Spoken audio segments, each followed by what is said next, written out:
Hello, party people. Welcome back to Fine Time. I'm your host. No, we don't start the show that way. I'm not going to say that. But Steve and Kevin are here. You already know it's your boy Dre. We're here doing the thing. How you guys doing? I'm sick. I feel like shit. So don't get too close. We practice social distancing on Fine Time Podcast. But unfortunately, because it is February 2nd, the groundhog around here at least saw a shadow, and that does mean we're in for another, at least another few weeks of NFT news that no one wants. I think that's the way it goes now. You guys got an NFT groundhog now? Well, winter is a subjective thing these days, so, I think it just predicts all the NFT news that goes on. Last episode we were talking about, nobody said the Showcase Showdown. The Showcase Showdown's pretty damn good, honestly. It's pretty good. It's not fast money good. No, but I don't know. No, it's not better than Family Feud, I guess. Fine. All right. So I guess, we're going to do the thing. We talk about what we've been playing. Apparently this year I'm committed to playing JRPGs. I've mentioned this in joking in the past, but now it's a goddamn threat. Like, it's literally all I've been doing. And so on Sega Genesis, Nintendo Switch Online, when Sega last month Shadow dropped a bunch of games, one of them was Sword of Vermilion. This has been on various Genesis compilations over time. I don't ever remember playing it that much, but I was like, oh, it's one of them first-person things from back in the day, first-person dungeoning. I love that shit. Whether it's Phantasy Star, Shining in the Darkness, you give me first-person dungeon crawling, I am here for you, baby. But as long as you don't get too crazy with it, like back in the day, I never got into the Might and Magic, or you know what I mean, where they try to get really too much with it, or some of the Japanese ones, what are those ones called, El Menage, or you know what I mean? I can't. It's too complicated. It's then I just feel like I'm playing a pen and paper thing. But Sword of Vermilion distills it down to some really core elements and has a really fun battle system that's real time. It's strange, especially since it's essentially made by Sega's AM2. Of course, that would be headed by Yu Suzuki, who's made, God, do I have to name him? Outrun, Space Harrier? I mean, you name it, right? The guy's a legend at the arcade, right? I don't know what made him want to make a weird action RPG for Genesis, but he did, and it's here, and it's strange, and it persists to this day in a way that's... the fact that it appeared on Sega Genesis, Nintendo Switch Online so quickly in the service's life is something, I guess, right? I don't think it's on the Genesis Mini. I'm thinking out loud. I think it skipped that. Maybe M2 doesn't like Sword of Vermilion. But no, I think this is a really cool game. It's rewarding if you like this sort of thing. Yeah, it's old, obviously. RPGs date themselves like nothing else does. Old systems and RPGs feel old. We all know that, right? But this game is really forgiving. It's not out to crush your spirit or anything, right? It's cool. That's all. Nothing. I don't want to go on too long about Sword of Vermilion. You've either played it or you're not. But it's a good one. I'm glad I revisited. What I really want to talk about today is Ys 9, baby. Ys 9 Monstrum Nox. You ever hear of, Wanderers from Wise? You guys like Wise? It's a deep cut there, Andre. I like the Calypso flavor myself. Oh my god. Guys, this game... Okay, so you know how any JRPG, eventually you go to jail because JRPG, you start this one in jail, baby. You're you hit the ground running. And so, look, I typically don't do stuff like this, and I'm sorry, this may be considered a very minor spoiler, but in this particular case, just allow me this time to tell you this part about the game that's in the very beginning. So you start the game in jail, Adel's in jail, and this lady is grilling you about all the other adventures you had. Hey, she's like, hey, we played your last 8 games and you have a propensity to get in some really wild shit, man. Like, what was that thing you just did? You were on a prehistoric island with primordials, and what was that? Right? Oh God, like she's asking you all these very specific things. Didn't like a few years ago you found some weather controlling machine in the middle of the ocean, surrounded by islands? What's wrong with you, man? Like this lady's literally asking Adol about all the other stuff that's happened to him. So it's even worse than what Dogi does at the beginning of 8. Oh yeah, it's worse. I mean, they still do that too. Don't get me wrong. Oh, good. You'll hear a Celcita here and an Asteria there, And now that Ease 8 has happened, what is that place called? I already forget. They'll ask you, right?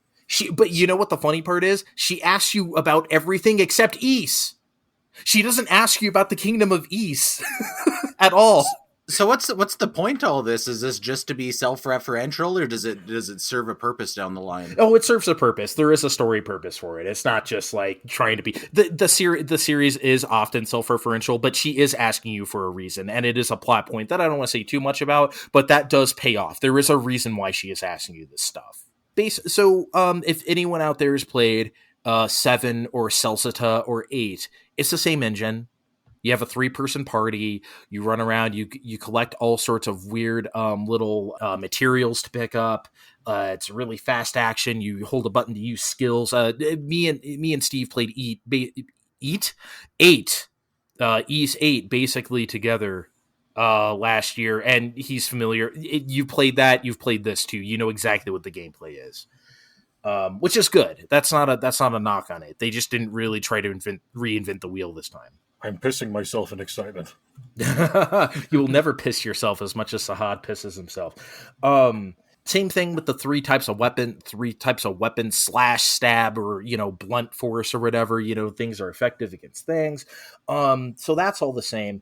Even the monster, remember the monster raid stuff at the beach, Steve, in 8? Like, there's a version of that in this game as well. Doggy's in trouble! Doggy's in trouble!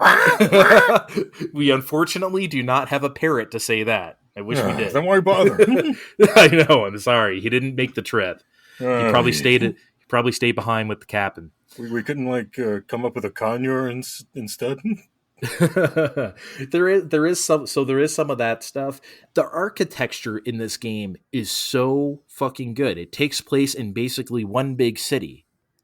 And it's small surrounding areas, but basically just one area, one giant city to explore, because the prison system that you break out of is huge, and then the city is huge itself. So you're discovering, like, wow, is this place, like, what the hell is wrong? Who builds a city like this? You know what I mean? And then, of course, from there, you discover all the secrets therein. You still have the side quests, the same as before, upgrading, accessory crafting. The thing is, though, in this game,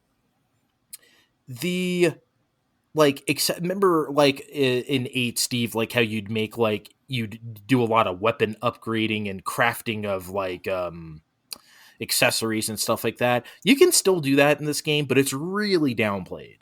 Like, it is not the point of the game anymore. Because before, it was more like you're on a deserted island, right? So you're doing whatever you can to survive. You need to make your own weapons and stuff. Now that you're back in a quote-unquote real place where you can just buy weapons, it's not really the same thing anymore, but it still exists. It still sounds like I would still sort of need to do that on the sly if I'm breaking out of jail all the time. Yeah, you definitely do. I really like the plot of this game in general. Ease 8 was just sort of like a plot of convenience, right? You get marooned on an island and you have to survive and you do all these things. I mean, that's fine. It's not that it needs to be like highfalutin or anything. 9 just goes for a much different thing. Everyone's seen, like, the gothic artwork and stuff of this game. Like, it goes for a very different tone, which is great. There's a particular plot thread. Obviously, I'm not going to say what, but it presents itself early on. And it's one of those things where something the rest of the party doesn't. Like, the game is showing you stuff, and you're like, oh, But when that comes to a head in the game, it is a good payoff, but it also results in one of the strangest cutscenes in Ease history. It's one of the most bizarre things I've ever seen. I obviously can't tell you what it is, but it is. I was like, I cannot believe this is a thing, but it's a thing. So yeah, so that was really fun. I'm glad that paid off. There seems to be a lot of accessibility. I don't want to say options, but there's like sometimes, like if you're going through a section of a dungeon that's really hard, sometimes if you die, which you will do because it's actually really hard, it'll say retry, load, or exit or whatever. But then there's also an option that says continue as if you cleared the dungeon. It's like, whoa, okay, you can just do that, I guess.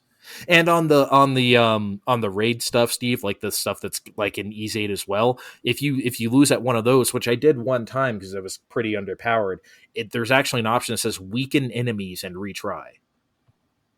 Okay, I guess. You know what I mean? Like that's cool, I guess, that they have that stuff. Not too much of an impetus now that we're in an era where beating games is expected, then, you know, it makes sense to have options like that. The music in this game is excellent.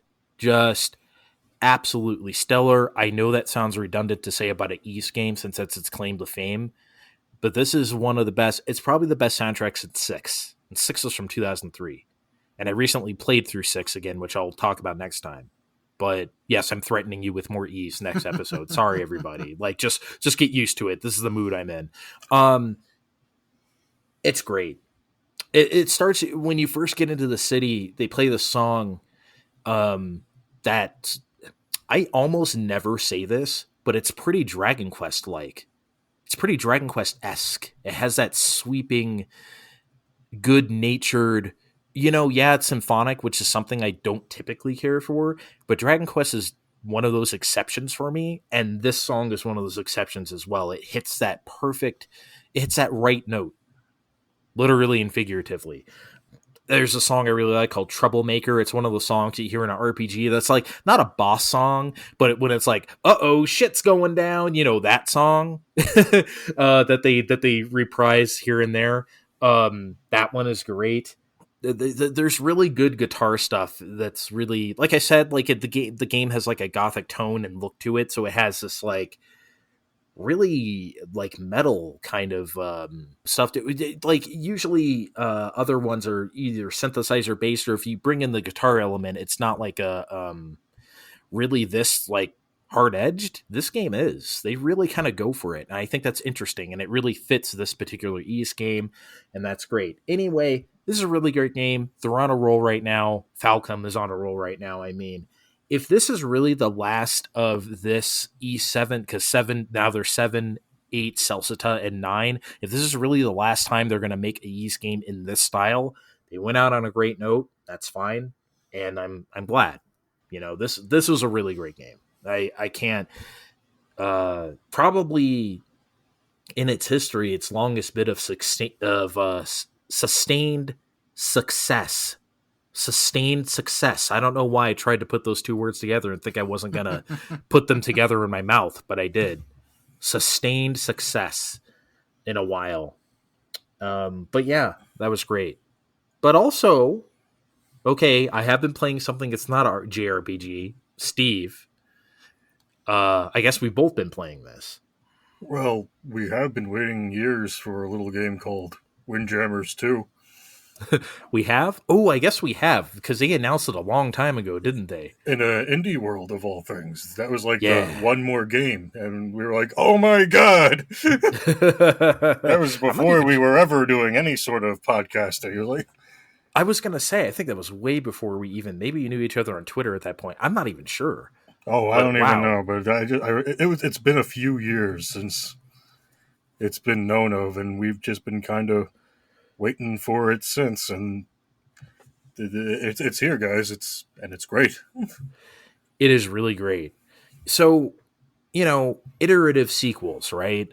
Whether it's Smash Ultimate, whether it's Splatoon 2, you're improving and perfecting upon something that already largely exists, and you're not changing it too much. You're just getting this ultra refinement of it while adding a few new elements. That's the kind of sequel Windjammers 2 is, because of course it's already a perfect game. I mean, you can't fuck with it, right? Like, it's Windjammers. It is my favorite Neo Geo game. It always has been.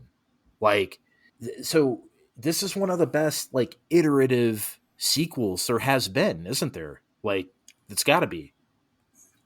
At least in recent memory, I'd have to say so. Yes. I like the little touches, like it is now like the very far future year of 2003 instead of 1994 or whatever the whatever who the knows original what life's game going to came be out. like by 2003. I hope I hope portable gaming gets better by 2003. There wasn't nearly enough new metal in Windjammers 2, or I don't know what else was happening in 2003. Emo happening yet? Maybe A little Like bit. early emo. Yeah, early emo, like dashboard confessional type of Yeah. emo. This is when AFI stopped being punk a little bit. Oh yeah, they kind of hit the big time, huh? That's Yeah. right.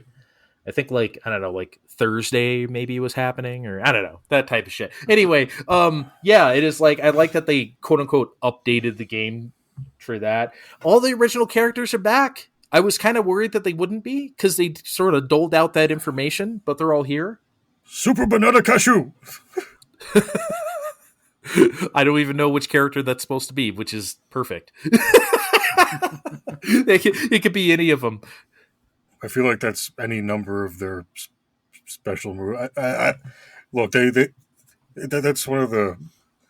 Well, I'm not going to say better things because there's a charm to both methods, but 1993, the sounds a little rough as far as character voices are concerned. Yeah, but they're not too good now. They understood what made the original voices good, you know? Yeah, they sound cleaner, but they're not. They're in the same vein. I still can't say, I still can't tell what half of them are saying. So they nailed it, 10 out of 10. .emu. Yeah, it is voice for voice characterization. I feel like Miyagi is just doing the Mario and Luigi gibberish from those games, like the or whatever. Like they just do that. And then there's the Canadian guy who just shouts "hot lasagna" a lot. I feel like it's what's a hell yeah. See, he says hot lasagna. I say what's a hell yeah. What's a hell yeah isn't even grammatically correct, but I feel like that feels more correct anyway. Either way, it sounds like this guy's got some personality. Oh yeah. Well, they're all losing with personality. That's the other half of it. You win a game and they're all like, "Yeah, I did it." No one's like, "Oh, what a good game we just had." They're all doing touchdown dances or whatever or what have you. Yeah, doing multiple backflips across the court. Like it's excellent. Oh, the crowd on the courts are like kind of random now because we actually, we have the RAM to do that in 2022. So like the people. Oh God, what's your favorite? The camel? Is he a camel? I guess he's a camel. Yeah, the camel. I think he's a camel. Imagine and Kevin, we were debating imagine if like Joe Camel basically came to life with like sunglasses. This is basically what the spectator in the crowd looks like. But we were debating whether it's like a quote unquote real camel, like a humanoid camel, or if it's like a furry. It's like a person in a camel suit. I guess we'd have to show you if you're looking for a tiebreaker, I'm not. Yeah, I'm not prepared Well, for this right now. Well, since Karnov's in the game, I got as another spectator, not as a playable character, unfortunately. I gotta say that. Oh my God, can you imagine? I gotta say that this is a real camel, not a guy in a suit. If Karnov were playable, man, you just gave me. Karnov is definitely in the crowd, though. There's other nods to Data East stuff, though. You literally do see the Data East logo on a few banners. Like, they're there. And, like, they really made good use of history in that regard. I'm glad they did, because they could have not scrubbed that stuff out, but they didn't have to do that. And it doesn't feel cheesy or just like, nostalgia bait or something, because honestly, it's Data East, right? But it's cool. They're really cool nods. Speaking of nods, can we talk about that guy in the arena court that's clearly a referee, retired or on vacation, but he's still making calls to a thing that no one's paying attention to? That guy is excellent. That poor man. But that guy is great. He's seen great. that guy you've seen that guy at every sports bar too, like who's like calling it with the referee, right? Or with the umpire, right? Like we all know that person. We've seen that person. That's why that's excellent. I like that he's wearing gloves too. He's very official. I like that, but I like that the hand movements he does are like very nonsense. Like they're not like actual like They're not related to anything you're doing. Yeah. It's whatever. But the new. I guess we should talk briefly about the new mechanics. Like what do we have? We have a jump slam. We have like a sort of punch little drop shot, right? Yeah, that stuff's fun, but I'm still getting the hang of it, no matter what Andre thinks. I always say that this guy tries to fucking swindle me like a guy at the pool hall who has pretends he has no idea what he's doing, and then all of a sudden makes a run at the table. I've never played this before. I hold the controller like this, you guys. Oh sure, yes, yeah. The cord comes out the bottom like a fucking Dreamcast. That's exactly how you do it. The super meter I think is great. I think like if anyone's played Mario Tennis Aces a few years ago, it's pretty similar to that. You can use it for offense or defense. If something comes screaming at you or something about to go in the net, you can do that. It's like, oh shit, I need a saver. Or you can use it to attack, which is great. I mean, if they took that exactly from Tennis Aces, I wouldn't be surprised. I mean, because it works exactly the same way. And brilliantly. Speaking of Tennis Aces, I gotta say the online here is pretty clean. Wouldn't you say so? I've been playing a lot with you and other random people besides. Yeah, I've tried a few random games online. It's not really how I like to play, but like, yeah, I've tried it. I haven't had any hiccups. There has been a few rollback issues, but it's been related to my internet. It definitely wasn't the game's fault. So because I'm just remembering those times in COVID where we'd be spending late nights in lockdown playing the first Windjammers, which was a miracle in itself, how they stuffed some netcode in there. Yeah. And as much as that worked, it was not pretty sometimes. It mostly worked though. It wasn't like unplayable or anything. It wasn't not unplayable, but this was clearly not a game meant to be played online. No. But they did a really good job of that this time for the 17 people who may be online on this game at any given point on Switch, at least. I don't know. See you soon. Yeah, we during the beta, we me and Ven 3, 2, 1 press the button at the same time and got each other more than half the time because not a whole lot of people are playing this, right? So it was really funny. But hey. That brings me to my last point about it. I'm really glad for the people who do give a shit. Man, what a sequel. And no, this isn't going to light the world on fire like their previous Streets of Rage 4 or whatever .emo has done in the past. But as far as quote unquote retro sequels go, you can't do any better than this. A+++. I'll be playing this for years to come like I did the first one. And this supplants the first one. This is better than the first one. There's no need to go back anymore. Before you guys move on, I want to quiz you up on difficulty because I played a bit of the first Windjammers after you guys praised it, and I'm not going to win any awards, but I was okay at it, and I fucked around with this one for 40 minutes one time, and I thought it was super hard. Or do I just suck? It's tough. It's a tough game. There are some, maybe there's a few tips that can help you out, but no, it's fast reflexes. It's it's a twitchy game. It's tough. There's the one guy that's got the special, and he throws the disc, and so then it'll go middle, top, bottom, and it'll just randomize until it goes in, shit like that. I don't know. I feel like that's just a crapshoot. We're working on it. Yeah, there is a way to read that. Sometimes I'm good at it, sometimes I'm not. But eventually, as the more you see those things, you will pick up a pattern, and you will, because that's kind of it. Those things seem really impossible at first, especially with the first Windjammers. The first time what's his name, the German guy does the sort of 90-degree angle. Ooh, you know what I mean? Yeah. It's yo, what am I? But then after a while, the more you play it, the more you get used to that kind of thing. It's just repetition, basically, Kevin. Kevin has a name for that special you just did, which I am not allowed to say on this podcast. Maybe he can maybe he can say it, but I am not allowed to say it. So let's I'll just say I that. know the one. I know. not on the air. Absolutely not. Yes. On the air. Just another quick note for Kevin. This and anyone else listening. This is a game where you're better off playing with a friend. Not so much with it's not as fun with the computer. But most games are better with your friend. This is one where you're really better off playing with someone in the room or someone online where you can, yell at them on the other side. It's just one of those. When it's a heartless machine, it's not as fun. I think you're correct, and I thought I felt that way because of, I used to play at the arcade back in the day. You know what I mean? On the Neo Geo machine. There wasn't a whole lot of Windjammers players back then. I'll tell you that much. It was always a cult following, right? But some people did. If I was playing it at the bowling alley, it was at the bowling alley. That's where our Windjammers was. If I was playing that, someone would come up a random challenge and we'd have a ball. Those are always the best times. I mean, it is fun playing against the computer, but man, they do some input reading this side of Mortal Kombat that is just like, you know what I mean? Sometimes it can feel a little unfair, but yeah, maybe Kevin, I don't know, maybe con one of your kids into being on your skill level on Windjammers. Maybe you might have a good time. That's backfired on me before, and then I still get beaten. I feel oh my god! Worse.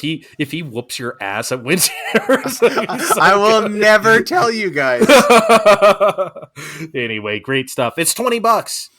A full-fledged retro sequel for $20. Honestly, it's a steal. I would have paid $40 for this. I would have paid anything for this. You guys know that, but it's worth double that. And you kids on Game Pass can just load it on your system, right, Kevin? That's right. Sure can. All right. Well, I guess someone else can talk about the things they've been playing as well. Well, I might as well just talk about how, like a consumer horror on the Nintendo expansion pack, I played the Banjo-Kazooie. Because Banjo's back home, guys, and we got to do the thing. I'm like, yeah, I know. Nah. I haven't fully played the game since it came out. I'm older now. We're all older now. And since then, I don't know there's a much better game on the Xbox. I don't have an Xbox, you guys. I'm looking at a PS5 in the near future. I'm not made of money, so Nintendo and Microsoft hash out a deal to let some of this go on here. I'll play this one. The game's from a very specific time. We're not going to make this kind of game anymore. You'll learn it's a 3D mascot platformer. We learn moves along the way. We collect stars. Jiggies and other collectibles along the way. Playtonic was supposedly not supposedly, they were a bunch of Rareware people, and they were going to make a Banjo, and they failed. I'll have that discussion another day, but we're not going to have this kind of game anymore. It's very of its time. You have these very beautiful set pieces, lots of little memorable characters and little characters and enemies, little woodland creatures and whatever that may or may not be trying to kill you, but they're all trying to hide the jiggies from you, and it sounds very sounds mundane, but it's all brought to life by All Hail Grant Kirkhope and his wonderful soundtrack. I know he might be getting too much publicity now, but back in 1998, he's cranking out every level has its own tune. It has its own song that plays the whole thing. The tune changes depending on what's going on. Find an enemy, it might speed up a little bit, slow down. You have an underwater variant for each one. You run into Clockwood. There's 4 different versions of this same song that also tense up and rev down due to the situations. Then Gruntilda's Tower itself, which is stuck in my head and might be stuck in yours if you have played Banjo-Kazooie when you were a kid around my age. But yes, it's very much a collect-a-thon. If you remember, everyone's complaining about Donkey Kong 64. This is where things started to get a little tedious. Mario 64, I know it's everyone's favorite, and while I do kind of like this a little more, it was a little more fair where it only required you to have 70 stars to go rush to the top and finish the game. This needs almost 90-something out of 100 to finish, and it's And that way, yeah, I can see where it's a bit. It's a bit rough and tedious, especially in the last part where in Click Lockwood you need to hop between different seasons to do different things and you're just so close and you want to open that last door and like, come on, Beaver, just give me the fucking jigsaw piece. We just want to open that last fucking door. Come on. I'm trying so hard to be good right now. Like you don't, you don't even know. I had fun. I know other people would too, but they made revisions to this on Xbox. Certain things have gotten better, were made less tedious. Like you don't lose notes, and if you die in the Xbox version, I understand. So it's like, so that part's better. If you're a Game Pass haver like Kevin, just play it on Xbox. But I still liked it. How did you think the controls went over to Switch for this one? I think they made improve. Well, I don't think they made. I know people have been complaining, but this honestly felt like it did. It did before. I mean, it's Banjo-Kazooie didn't exactly run at 60 frames in 1998, so it's couldn't even snip 30 was a was a pipe dream for them, let alone 60. well, it's not really supposed to be looking like that. I mean, Ukulele tried being buttery smooth, and it looks, oh my, it looks like a disaster at points. But I bought it for like $3.99, so I guess I'll find out sometime. see, this is where I'm going to start complaining about Ukulele. The levels in Banjo-Kazooie make sense. The notes are like coins, and they lead you to where they're supposed to go. The version of so you can go on all sorts of happy, fun adventures for the jiggies. The note equivalents in Ukulele are just all over the fucking place in these big empty ass levels where there's sort of things for you to find eventually, and it's like they sort of like, oh, we had fun mascot characters and good music by Grant Kirkhope. Okay, we'll stick these things in the game. That's what everyone liked about Banjo-Kazooie. Yep, that stuff and nothing else. Okay.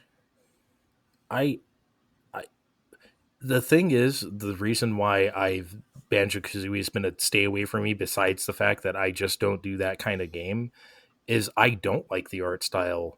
Like, that kind of like, I don't know. It's always been a big turnoff. I know this game kind of came along when I was like having a little edgelord phase. Yes, make fun of me for Yoshi Story for the 1400th time if you want to. But like, I don't know. Like, that was always a big turnoff, and it's still a turnoff. Like, Ukulele at least like looks to me like palatable. It may or may not be a better game, but like, I'd rather look at that. Does that make any sense? No, because it's Ukulele is Banjo-Kazooie, right down to the googly-eyed everything. I don't.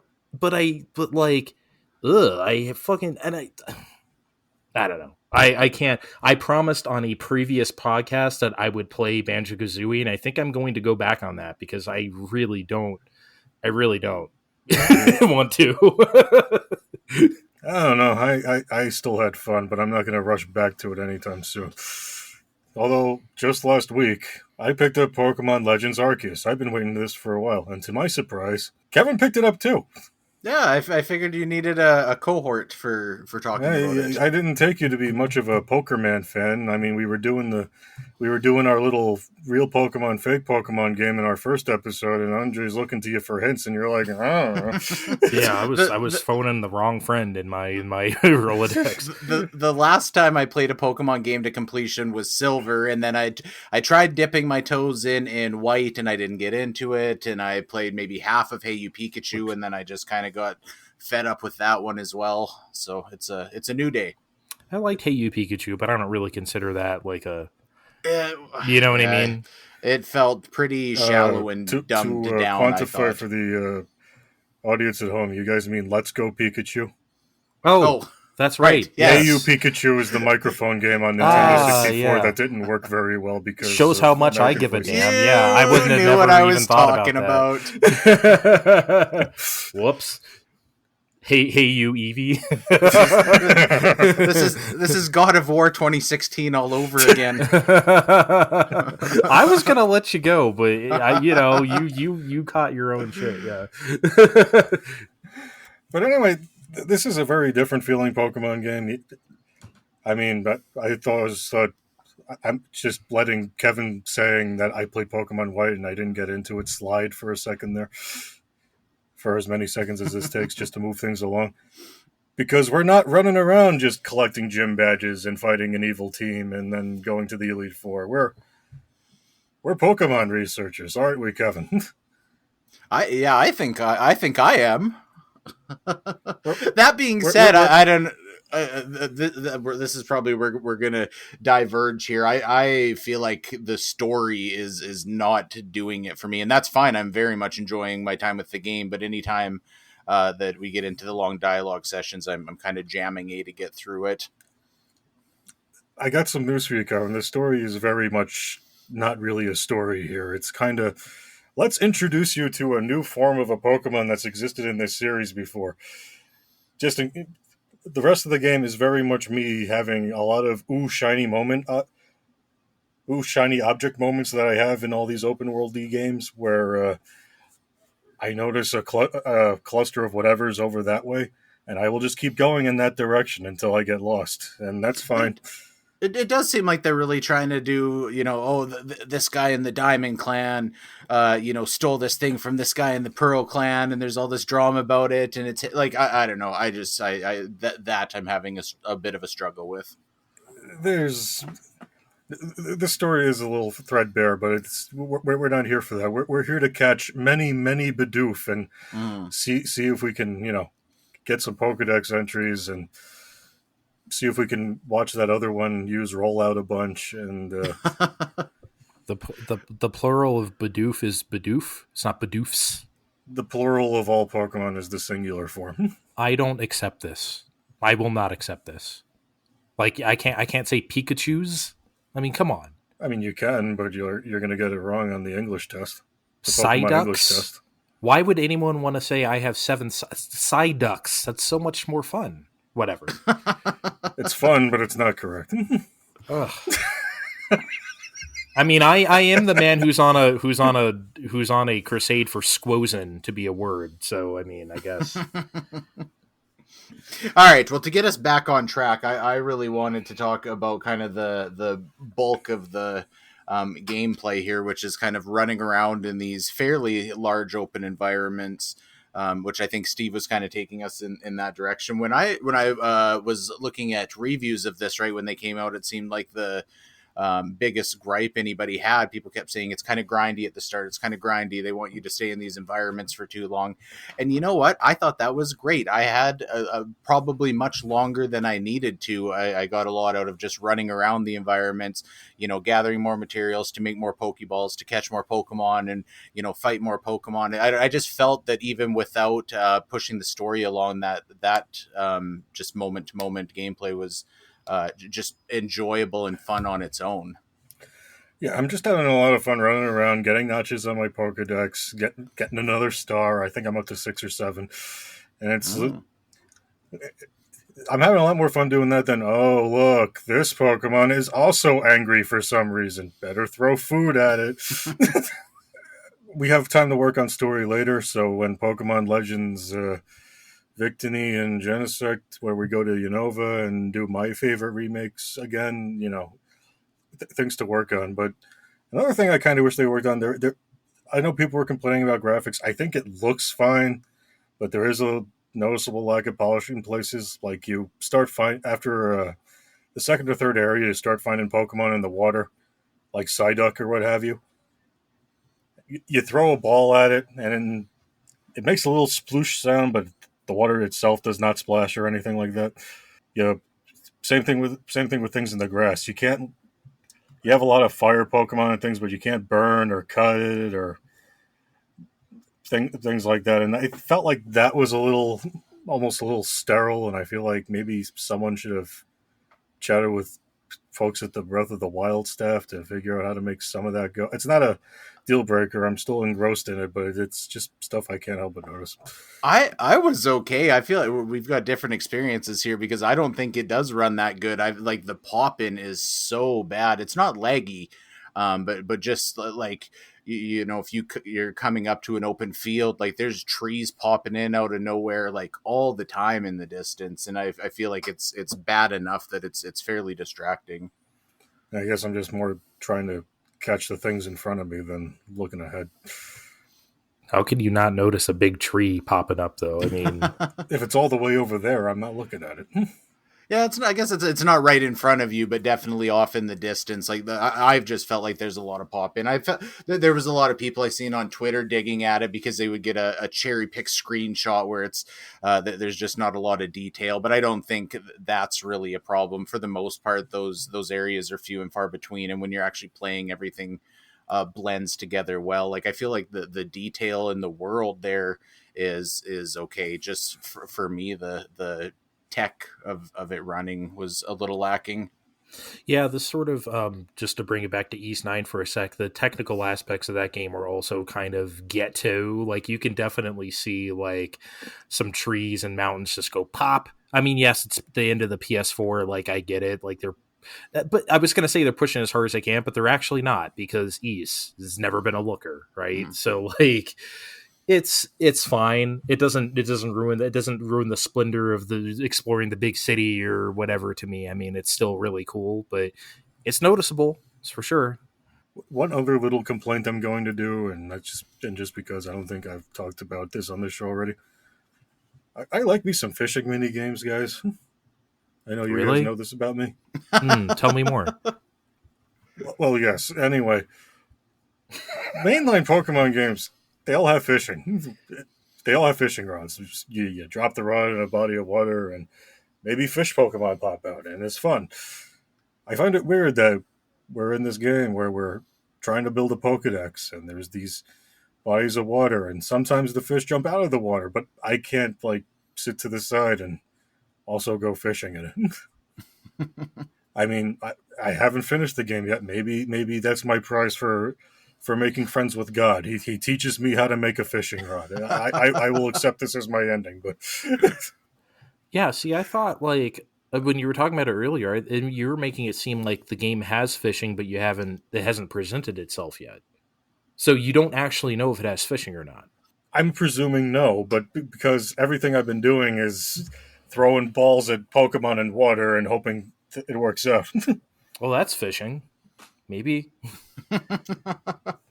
in a strict sense, yes. I mean, It's more like dynamite fishing, like in the stream or something, but fishing. I don't think it counts. Okay. Salvaging in Xenoblade 2 is more fishing than fishing here is. Am I the only one that's played the Xenoblade 2? Yep. 100 people? Okay. I wanted to talk about the controls real quick too, because I think the controls are exceptional in this game. I just really like the way that you switch between your items and your Pokemon. So basically just with the X button, you swap between whether you're using your entire Pokemon party or any of your items.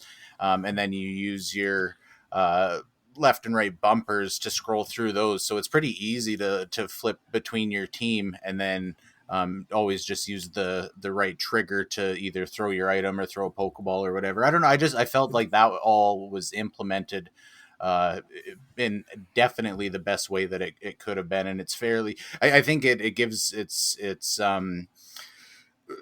open enough that it kind of incentivizes you to want to use those items in different way and want to like mix up what Pokemon that you're using rather than just using the same one over and over, because it's a pain in the ass to go in and like switch which one you're using in the world, if that makes sense. Well, yeah, all the switching between that and your Pokemon and the item carousel makes it easy to use all the bait you're carrying around too. So when you find that the big ass Snorlax in the first area, you try and throw food down, and then when you're sneaking past and he's chowing down, you're like, do I really want to chuck this heavy ball at it, or do I want to keep walking away with my life? And then you throw the heavy ball and you start regretting all your life decisions. I mean, I'm having fun. Yeah, I very much am enjoying my time with it so far. Yeah, and I just real briefly wanted to talk about the Legend of Zelda Game & Watch, just specific to the hardware. So I got that when it came out last November. I don't think I have anything real insightful about the Legend of Zelda that nobody's heard before. Never heard of it. You tell us some secret that nobody's discovered. Here's the fucking problem I had. I figured since I spent the $60 or whatever on it, I should actually go through and play it. I've played the Legend of Zelda couple times before to completion. I would, sometimes that game you could say it gets a little hard, but I don't think that's considered a tough game, especially by NES standards. Now that being said, on the Game and Watch, when the Super Mario Brothers one came out, I was all about the A and B button, as I think I've probably told you guys before. I think those like rubberized buttons are just perfect, and they're nice and tactile. The D-pad I never really even thought that much about, because when you're playing Super Mario, you're for the most part holding it right. Sometimes you're kind of bouncing between left and right. There's not a lot of wiggling around on the D-pad. When you're playing Zelda and you're in a room with like 10 fucking dark nuts or whatever, that tiny D-pad makes a big difference. And so I found this game much harder than any time I've played it before, just because of that D-pad. So it's I don't know. I got onto the 6th dungeon and I died like 4 times in a row, and I got frustrated and I put it down about a week ago. Maybe I'll go back to it, but it's I think that the hardware for that title in specific makes it a lot harder than it is if you're playing it with an NES controller, 3DS or whatever. But so I don't actually know how these products worked. I've never really looked into them. It's outside of what they told me on a direct. So it's just like you can play Zelda on it, but it's also just like a clock. Like, yeah, that one's got Zelda 2, and Link's Awakening. Zelda 2? Yeah. Yo. It's almost like I didn't watch the goddamn thing or pay attention. Why am I feel like I knew this and I just forgot. Not that that's not gonna make me buy it, but okay, just give me another. Give me one more.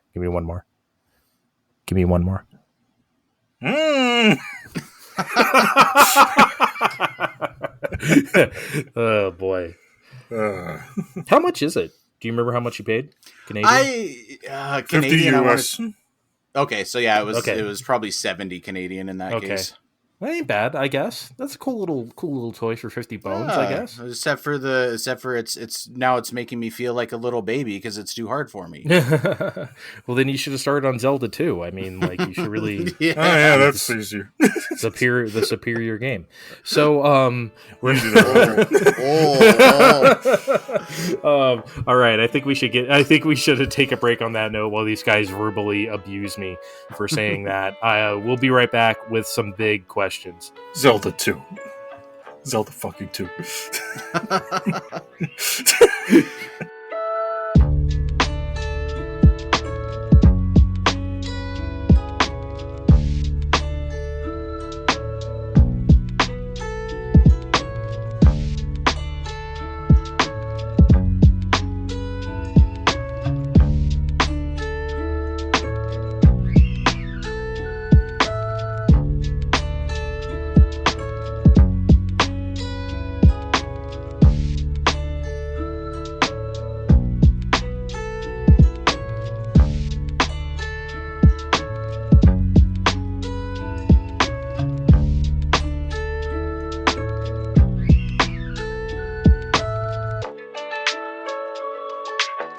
Okay. All right. Time for the big ass questions. You know what? I'm going to let everyone behind the scenes here. For some reason, our fucking notes just say questions. They don't say big. I don't know what happened to the big in our questions.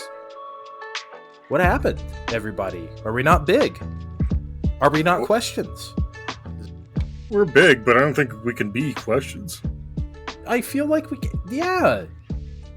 What? Anyway, I'm going to add it right back in because I cannot proceed. There we go. So let's just start here with a bit of a quickie. So last month, M2. Oh, M2. I feel like there's a show. I feel like we have to hit an M2 quota every show. Like we can't. We just can't, right? I'm pretty sure you have to hit the M2 quota. We, as a team, must hit our M2 quota. I will fulfill the quota, but it will go in as Fine Time hits their M2 quota, not me. Last month, they announced their newest Toaplan Game Garage. This time it's Hisho Same Same Same. So they're doing the cute name thing again, like they did with the last one. So this is a duology of Hisho Zame and Same Same Same. Put them together like Wheel of Fortune before and after style. Hisho Same Same Same. Same means shark, by the way. So that's what, because like so. They're known here. Those two games respectively here are known as Sky Shark and Fire Shark. So our names are a lot less colorful, but I'm sure they'll be there because of DLC. Again, just like the last one, the DLC includes every home version of Sky Shark and Fire Shark. TurboGrafx 16, I mean, any of them. Genesis, they ported a lot of games to Genesis, Toaplan, most famously Zero Wing for reasons. I don't even think people recognize that as a Toaplan game, but, you know, it has a funny translation, right? I wonder what's going to happen, actually, when they get to Zero Wing, because, you know, if they're including all versions, foreign and domestic, of these, that version's going to be in there, for sure. And if it is, I wonder if they're going to actually play. Do they actually know that's like a funny thing here 20 years ago? I mean, they might. I'm not sure. Anyway, what is of particular interest to me, the DLC includes, like I said, it includes all the home versions of the shmups, but also includes a bonus game in the form of Wardner, here known as Pyros. I fucking love Pyros. This is one of my favorite games. I used to pop quarters into this thing a lot. I love this game. The fact that it's like a fuck off like DLC. Oh, you can also play Pyros, I guess. Is fine with me. That's like kind of my aim here.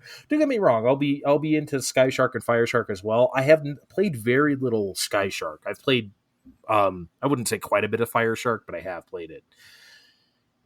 This is great. Also, it has the Famicom Disk System version of Pyros, or Wardner, if you will. Like, I'm ready. Anyway, enough of my prattling. The question is this. Is there anything out there for you guys? Because obviously, this is like my dream unvaulting of material. I've been wanting to play these Toaplan games again for the longest. I'm getting to play these through the these M2 compilations. I'm going to play a lot more of them whenever that Sega, the new Astro City comes out, because it has a lot of them on there. The Taito Egret Mini has a Truxton and a couple other things too, right? Like, they're coming, and that's great. So you guys know me. I like my Switch apps with the long names. So I'm all here when something that we all haven't heard of in 30 years suddenly appears. But honestly, I'm waiting. I'd love for Square Enix to remember Quintet exists and see all that content show up again in some form or another. I mean, I know they pulled out ActRaiser recently and remade that, but I mean, you're going to have to help me. I mean, it's obviously a name I know, but Quintet made the Soul Blazer trilogy. They did Evo. Okay, they did. I thought Robotruck. Okay, I thought that was just sort of indistinguishable from like Enix, quote unquote, right? So like I didn't really think of it as that was one of Enix's people, Quintet. They had a lot of interesting games that kind of just got put away after a while. Like that we saw ActRaiser last year was very impressive. But I want to see the rest of the catalog. Ogre Battle, or am I thinking of someone else? I think that's them too. Okay, I thought so. Yeah, I don't know. Like a lot of people say the I don't know, Nintendo's like GameCube library is pretty like, I don't want to say vaulted, but they just, you know, that's just sort of stuff you can't play nowadays. Like, well, most of that stuff you can't anyway. I really can't think of it, because honestly, this was it for me. But yeah, the Quintet stuff is just, I mean, that would be excellent. I've been calling for the Soul Blazer trilogy for a hot minute, so yes, please.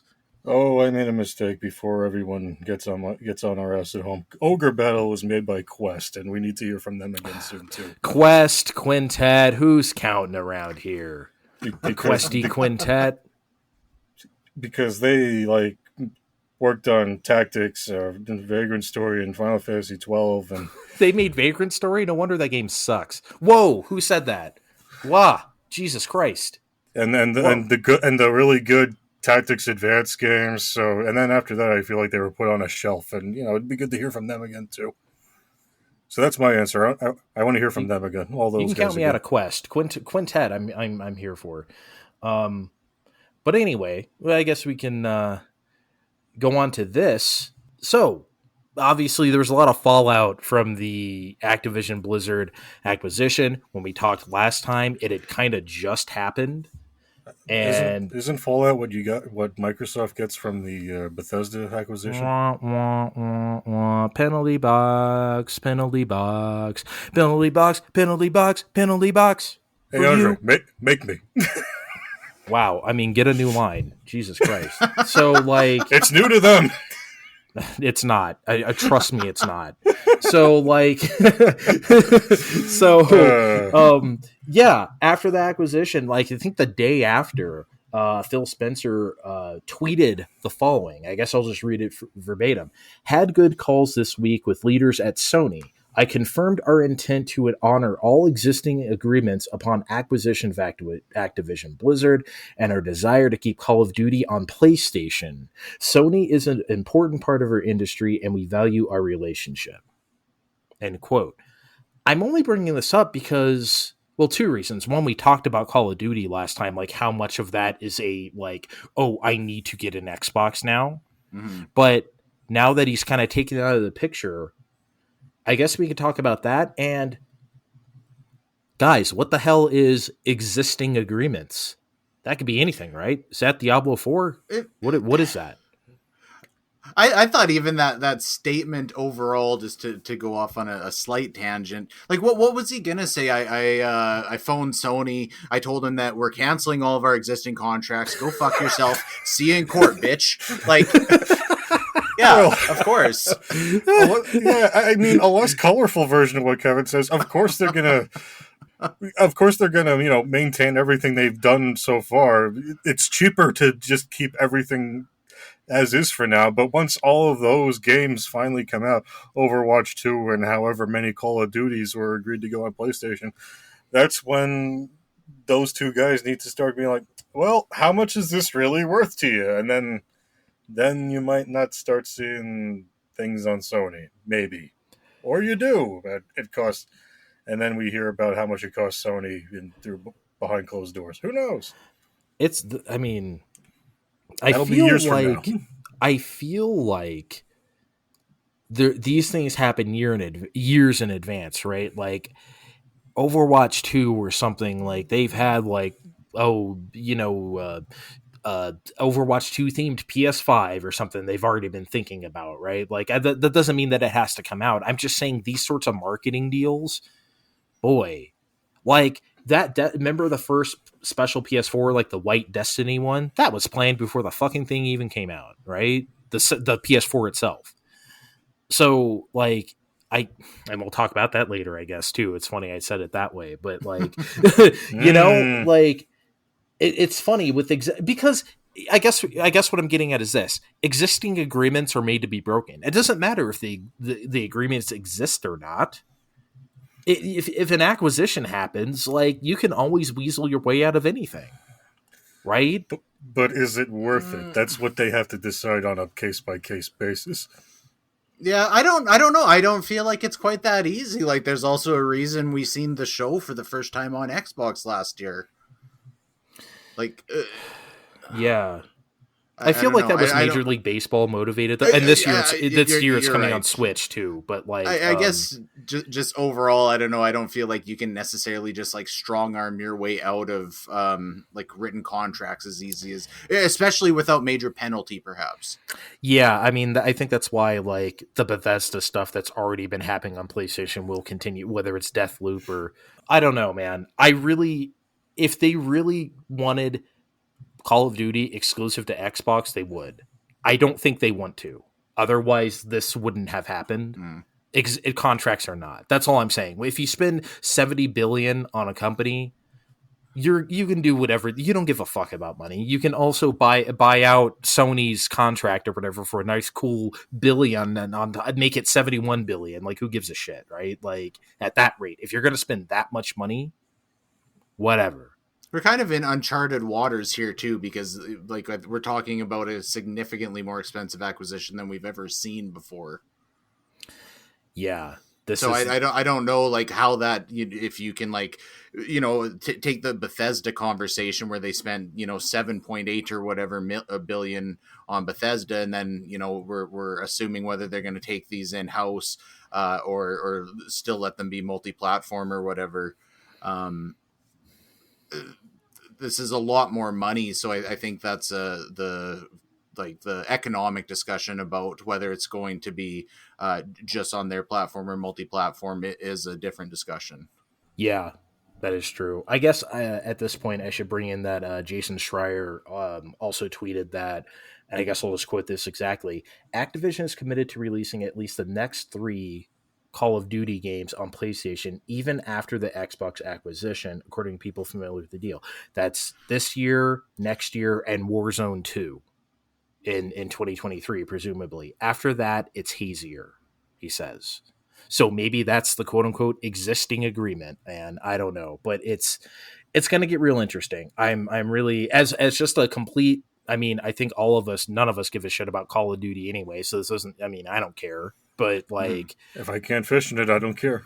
You had your questions about what games they could be referring to in the existing agreements. Am I going to be in trouble if I try and push this towards Tony Hawk 3 and 4 remaster again, or have I played that hand too many times? No, you have. I mean, do you really? Well, one, I guess we should say, do you think that's actually a thing that will happen, or is that just wishful thinking? Like I actually do think it's wishful thinking. I don't know. I feel like if that actually was going to happen, that they would have released 3 and then maybe 4 as DLC for 1 and 2. The other thing, and to be honest, it's been a while since I've played, especially 4.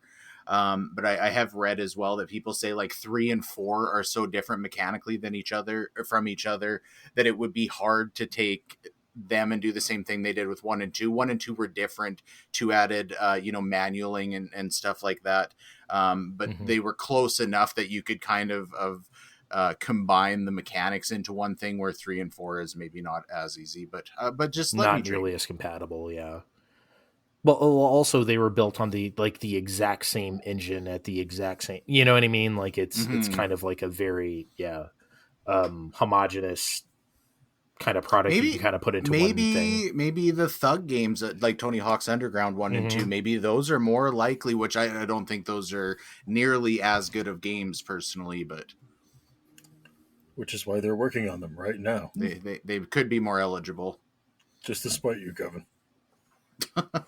I would take it. I would still buy that day one. Yeah, I'm sure you would be. I don't know. You never know with these things, but yeah. Anyway, Kevin, next question.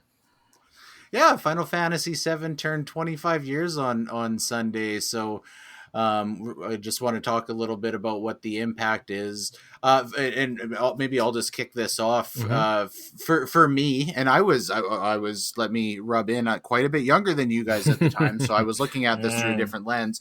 But I very explicitly have always looked at Final Fantasy VII ever since it came out as significantly popularizing JRPGs in the West, and I know that that's kind of a common way that it's looked at, but firsthand I seen that very heavily, and I'm kind of curious if you guys had that same sense, or maybe in your worlds you've seen Final Fantasy VI or something else, JRPGs before that you feel like had that impact.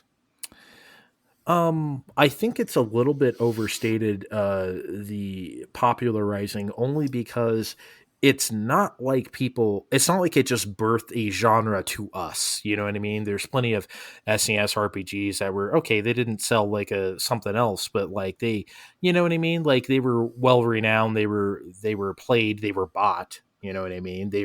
I think during that era, during the beginning of the 90s, the companies like Square's like, oh shit, they're really buying this stuff here. They're starting to, let's start, you know what I mean? And then it culminated in the bass of Final Fantasy VII, right? Yeah, So and you know what? Maybe this is kind of a deeper discussion, but I think to me this is when it became kind of cool to play JRPGs, yes. for the masses. But that being said, that's kind of applicable to video games as a whole within that time period, kind of right when the PS1 was coming out, where it was just more socially acceptable overall. So maybe that kind of blurs the lines of which conversation we're having. Adults had PlayStation, right? Your kids Mhm. had an N64. A PlayStation was for your 43-year-old businessman dad who hates his job and wants to go home and play Romance of the Three Kingdoms, 5 or whatever, right? So Yeah, that's what my dad was playing. That one on that. oh, I know your dad was playing baseball. Come on. Your dad was playing like High Heat 95 or something. I don't know, or whatever was popular at the time. Tommy Lasorda's. No, okay. Super Anyway, batter up all the way through. super batter up. That's an interesting choice. For me, basically, it's not even really. I mean, what's the worth of talking about the actual game, right? I mean, it's been discussed to death, right? It's okay in my opinion, but that's not really the point of Final Fantasy VII. The unparalleled level of presentation is what I remember and what will be remembered forever. That will never go away. Like leveraging like pre-rendered backgrounds against like the very spare kind of like polygon models, very spare. Everyone remembers some box hands, right? Like, but those pre-rendered backgrounds did all the heavy lifting and they moved. It wasn't just the fact that it's like, oh, it's a bunch of movies. It felt so damn interactive and seamless in a way. Seamless because the game practically, people don't really think about it this way. It doesn't have very much loading.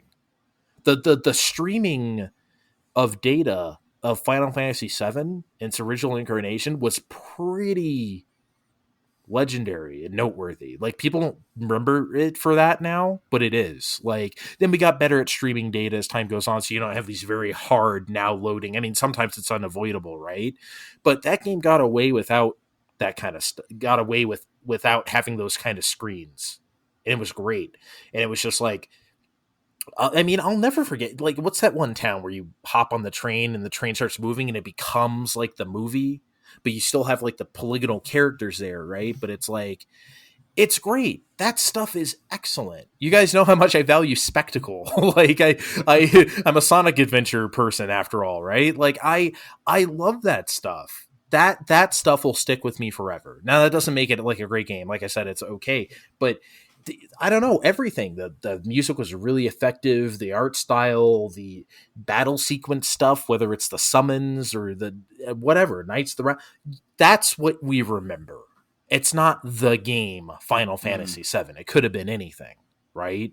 Maybe it couldn't have been anything. I mean, it was the 90s that sort of neo-environmentalism was sort of a popular topic, right? Whether it's Captain Planet or like, whatever, right? Like that was still popping in the late 90s. So I don't know. Right theme, right time, right presentation. And those battle scenes ran at like 15 frames a second and they were still fucking badass. Like I didn't even care. They were so cool. But yes, you're right. It became acceptable, Kevin, because like it had a cool factor. RPGs weren't cool. It's not like they were they're just for nerds, like the previous like like Might and Magic games or something like that. It wasn't not cool to play Chrono Trigger, for instance, but it sure as hell wasn't like like talk of the playground, right? Yeah. So that's how I remember Final Fantasy VII now and forever. What about you, Steve? It's not a secret. I didn't have a PlayStation. Well, not when PlayStation was. And I got one way later. I played the demo disc a lot at people's houses because I needed it because people were very confused by it, and I was the nerd who knew what RPGs were. It's also not a secret that I was never. I finally played through the game on my own time last year on Switch, and I wasn't super impressed with it after you leave Midgar, but I get it. I understand. I respect its place in history. Blah blah blah. There were a lot of good RPGs, but oh my god, there was a lot of crap that popped up after a while. Like I used to remember RPGs on Super NES and that I'd rent, and I'd have a ball with most of them, but then there'd be ones that just I'd find at other people's houses, and I don't know. I felt like they were like Super NES sprites with PS1 backgrounds and with stories that you kind of used ad libs to write, and they were all getting localized because Final Fantasy VII made it through the gate, I guess. Yeah, we were just putting them out there. Arc the Lad, or you know what I mean? Just whatever. Just put them out. Put them out, everybody. And I feel like we're still doing that now because I feel like Kemco is putting out something on Switch every other week. Kimco is now no longer. Kimco is an AI program that that just spits out these things. They were doing that on 3DS, but they're definitely doing it on Switch now, and it's like the PS4 market is flooded with them too. It is really funny. I like the world of Final Fantasy VII. I don't like the game story. I'm playing the first Soldier, which is the Battle Royale game on the phones. It's good for what it is. I wish I was playing on a console, but I don't hate it. But do you like it? Do you love it? I wish I was playing with a controller on my TV, but I do. Okay. I also find it funny that you bring up the blocky hands because they did announce that they're putting in character skins from the original game soon, and it's just all the blocky hands like jumping in at all the fully rendered characters.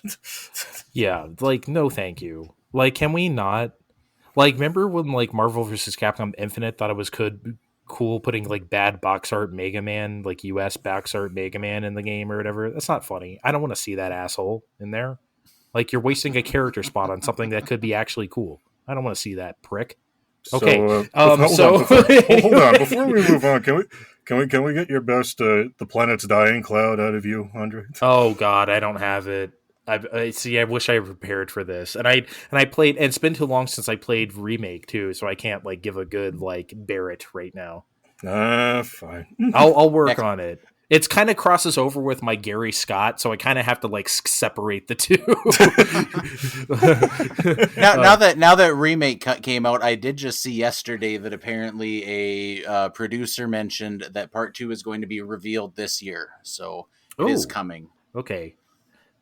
Considering how they could really tighten up the stuff after Midgar, I hope there's only a part 2. I know that won't be the case, but they can put the rest into one game, right? Yeah, that would be great. I wish they would. The Gold Saucer, and then that's it. They just no. That means it'll be 5 parts. Oh God, they just spend the rest of eternity shitting around their Gold Saucer, playing arcade games and fighting in the Coliseum. do we think Part 2 is going to come out on PS4 as well as PS5, or just PS5? I hope it doesn't, because I hope they really use this thing to the fullest. You know what I mean? I wouldn't be surprised if it did. And honestly, if it did, okay, fine, I understand. But I really hope it doesn't. I hope it's a PS5. I kind of feel like it should, just for the fact that remember years ago we talked about how they really didn't make it clear in the marketing that this was just part 1 of the remake. I think there were probably a lot of people. You know what? I think that I would go as far to say that Fairweather fans that aren't paying that much attention maybe played through the first one or are interested in playing through it and still don't realize that there's a second part coming out. Yeah.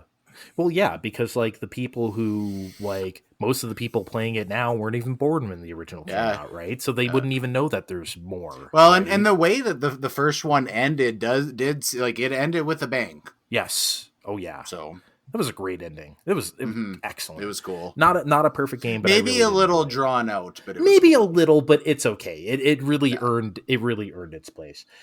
But fine, guys, you wore me down. I'll play it on whatever machine I pick up with my tax money. Yeah. I didn't whatever machine.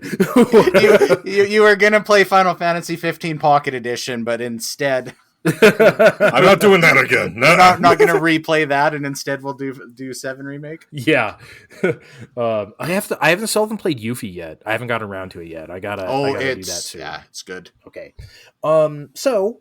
Moving along, next question, guys. Well, announcement / question. Gosh, just a couple days ago, Sony announced that they purchased Bungie for $3.6 billion.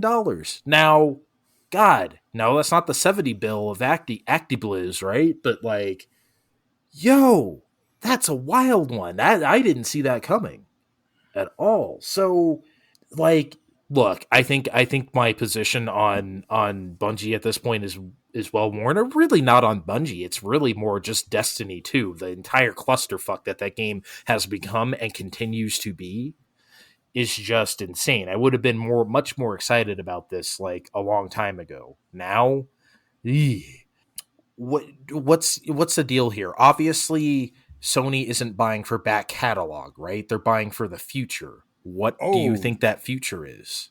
oh no! I sat down when I was typing some of this up and looking at the back catalog, and I don't think we're going to be looking at Oni 2 or Marathon Oni's, 5. Oni's okay. Oni's an all right game. I think Microsoft owns it though.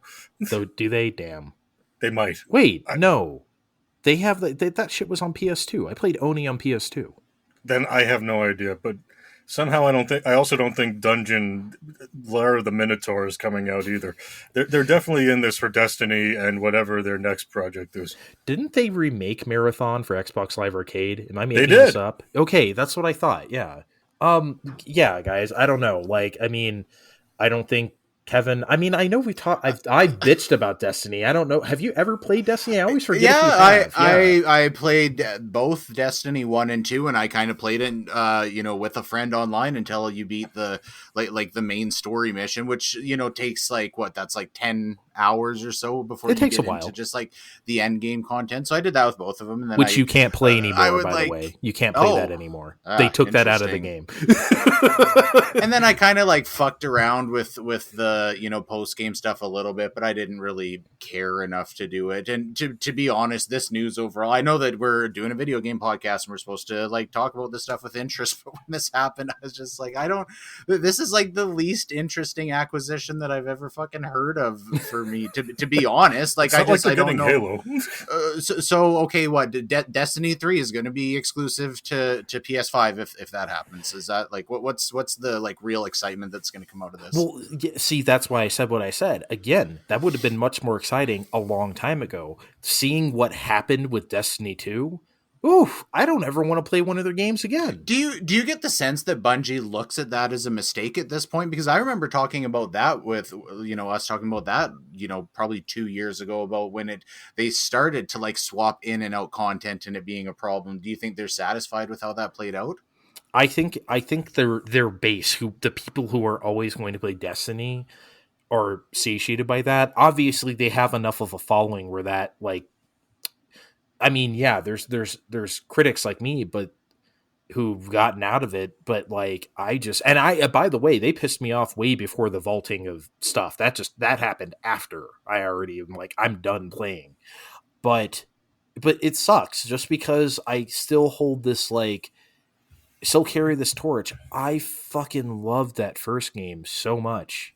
I did. I love Destiny. It is some of the best art I've seen applied to a video game, and it becoming that ideal, like, this is the thing I'm creating, you know what I mean? Like, I've ever seen. And I still feel that way. And I like Destiny 2 as well. It's just the business practices put me off, not the actual game. So yeah, basically, this is buying Destiny 3, isn't it? That's the only ploy this could be. They're buying Destiny 3 for $3-something billion, right? Because it can't be anything else. And maybe they'll stick a Minotaur icon in the profile icon picture section.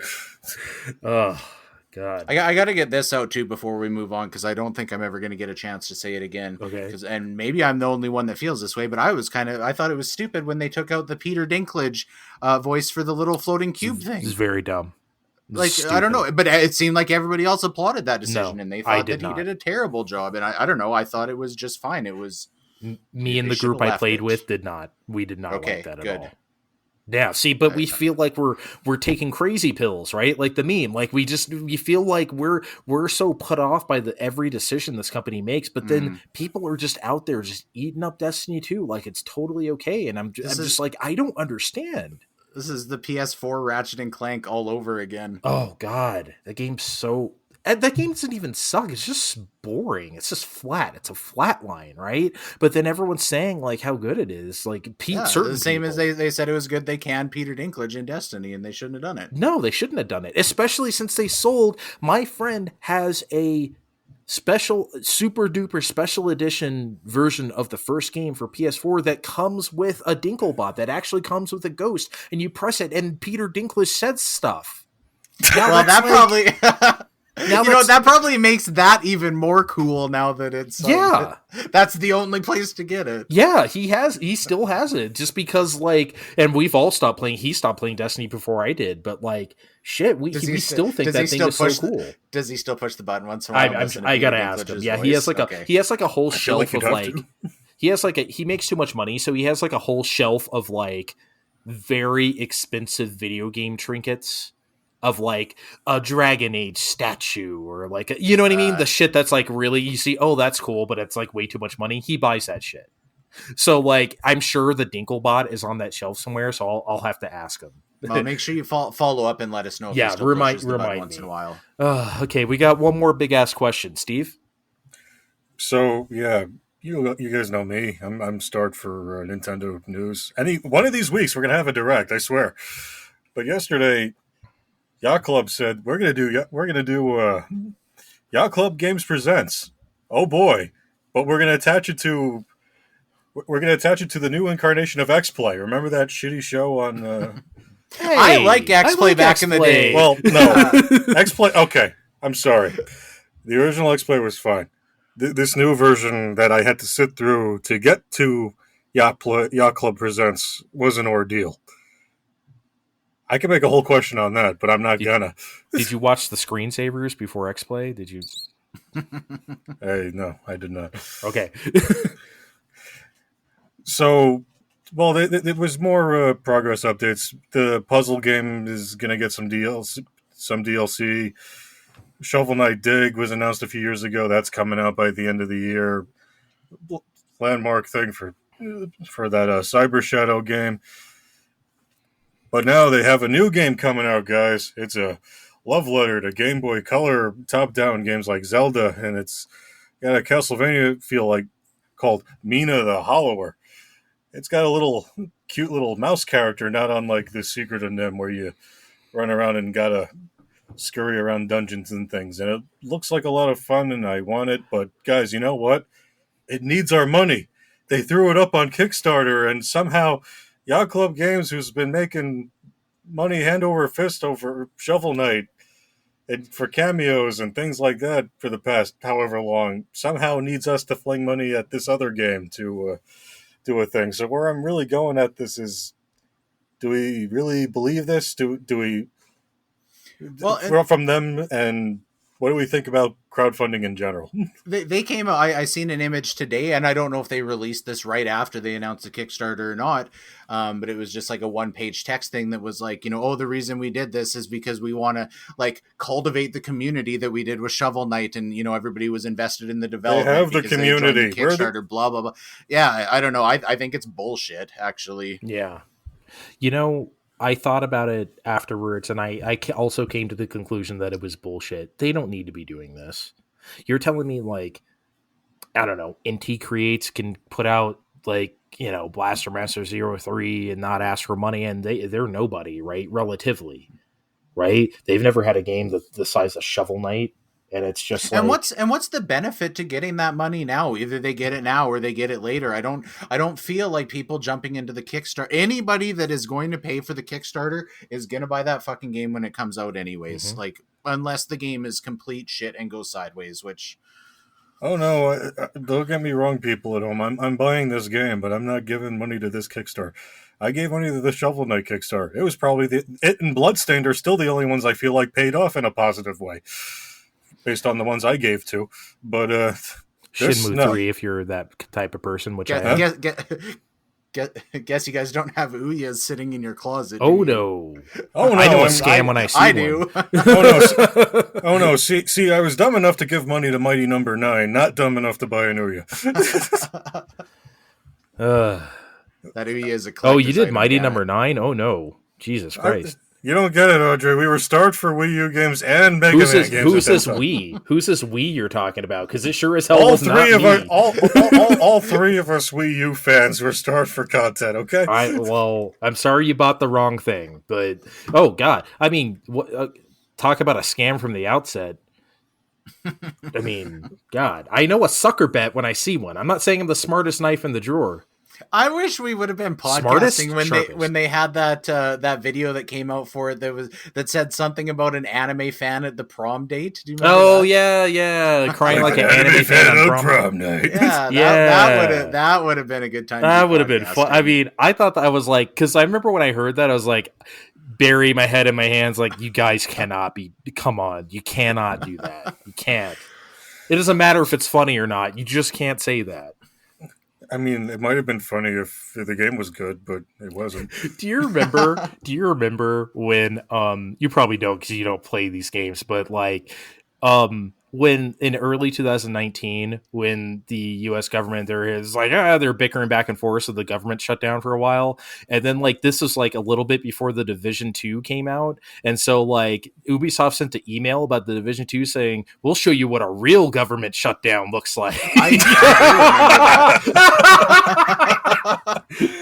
And then like immediately afterwards they like apologized. But here's the funny part, like out of all, I don't think it got around to everybody. They realized it was a bad idea before it sent everybody, because like me and Vin didn't get that email. One of our other friends did though. He got it. So we were hearing about the email. It's like, well, I didn't get that, but he got it. So it was like, okay, I guess it didn't go out to literally everybody, but a fair amount of people. I don't know. I thought that was funny, but you guys can't say that. You just can't. Somebody hit the big red stop the press button halfway through that distribution list. Anyway, but no, man, like I don't have a problem with Kickstarter. I mean, if you asked about crowdfunding in general, no, I think crowdfunding's good. I've done it only for a few things. I did it for Bloodstained. I did it for Shenmue 3. I feel like I did it for one other thing too that I can't remember. I personally have never been disappointed by anything I've kickstarted. I think it's a good idea. Just come on, Yacht Club. You don't actually need to do that. Then why not just Kickstarter it? Why not indies just beg for everything? Why not tribute games just beg for money for Panzer Paladin or Flint Hook or whatever else they're putting out? Yeah, they're about to make bank because of Teenage Mutant Ninja Turtles, right? But even they don't do that. So, come on, guys. And they already made the money. I think it only took them 12 hours to hit that goal, and they're already hiding however many goals. They're not even telling you what the goals are this time. They're just making them up as they go along. I'm like, guys, I'll see you on the other side for this one. But yeah. Also, I do wonder, this might just be kind of like a big dick move because Shovel Knight was so successful, and because they did really like very far exceeded what the what are the goals beyond the main goal? What are those called? The stretch goals. Stretch goals. Yeah, they took that and did it times 1 billion. So maybe it's just kind of puff their chest out and say this is look what we did last time. I guess so. Also, by the way, saying Game Boy Color-esque platformer is an easy way to have me not be interested, by the way. So I almost, when Steve was started this story and you were obviously very visibly upset, I almost wanted to interject and say, okay, is this A, because of the crowdfunding thing, or B, is this because this is very clearly inspired by Game Boy Color? Yeah. Which, you know what? I thought that trailer looked awesome, and definitely it's nostalgia talking. I'll totally own up to that. But I haven't seen it yet. A day one thing. It looks like a lot of fun, but I'm not giving you my money yet. All right. Well, we'll see how that turns out. Maybe when it comes out, we'll all do a little round table. But I think we're out of questions, so we're going to take another break, and we'll be back with some finishing stuff. We'll be right back.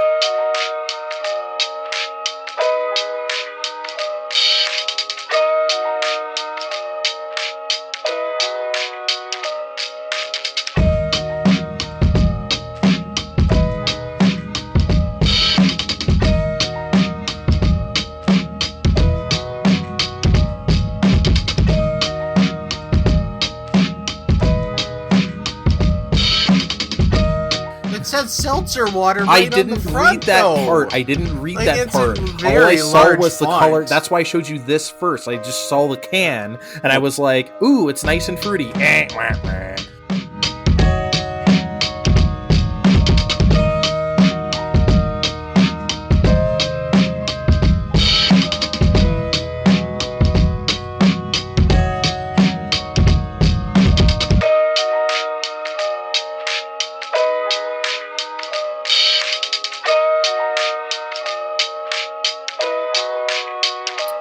All right, guys.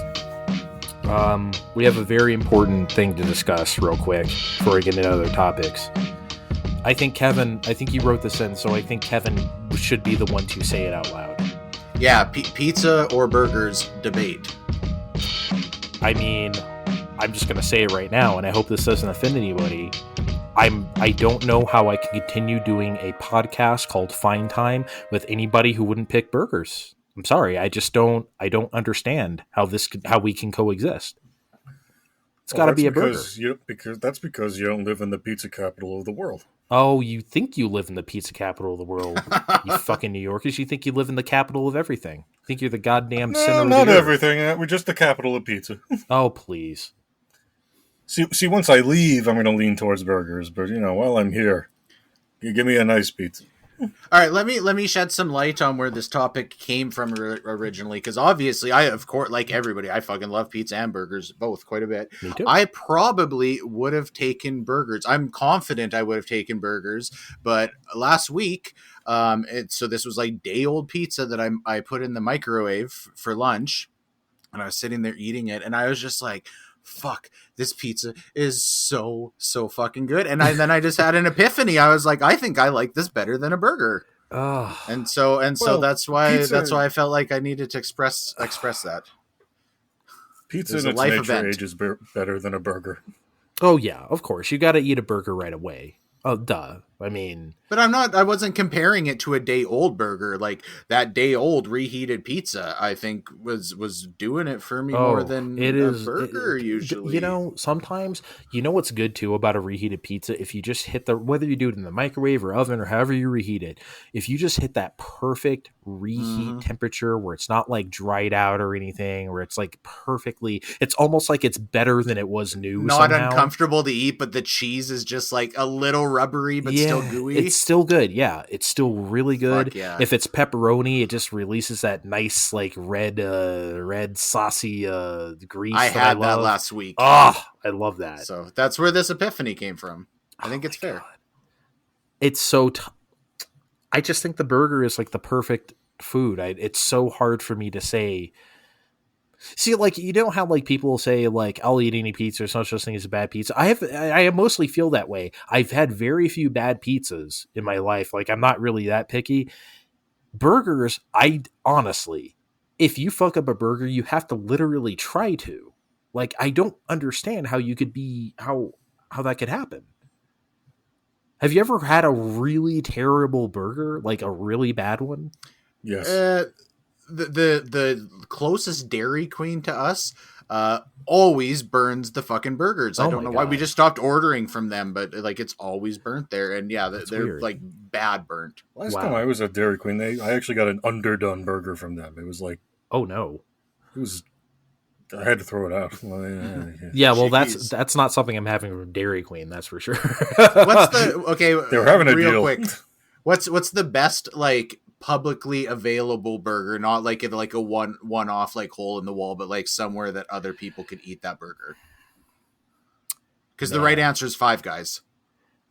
See, I'm an In-N-Out person living over here, right? So like, I don't have In-N-Out, but I've heard all the stories. I like Five Guys a lot too.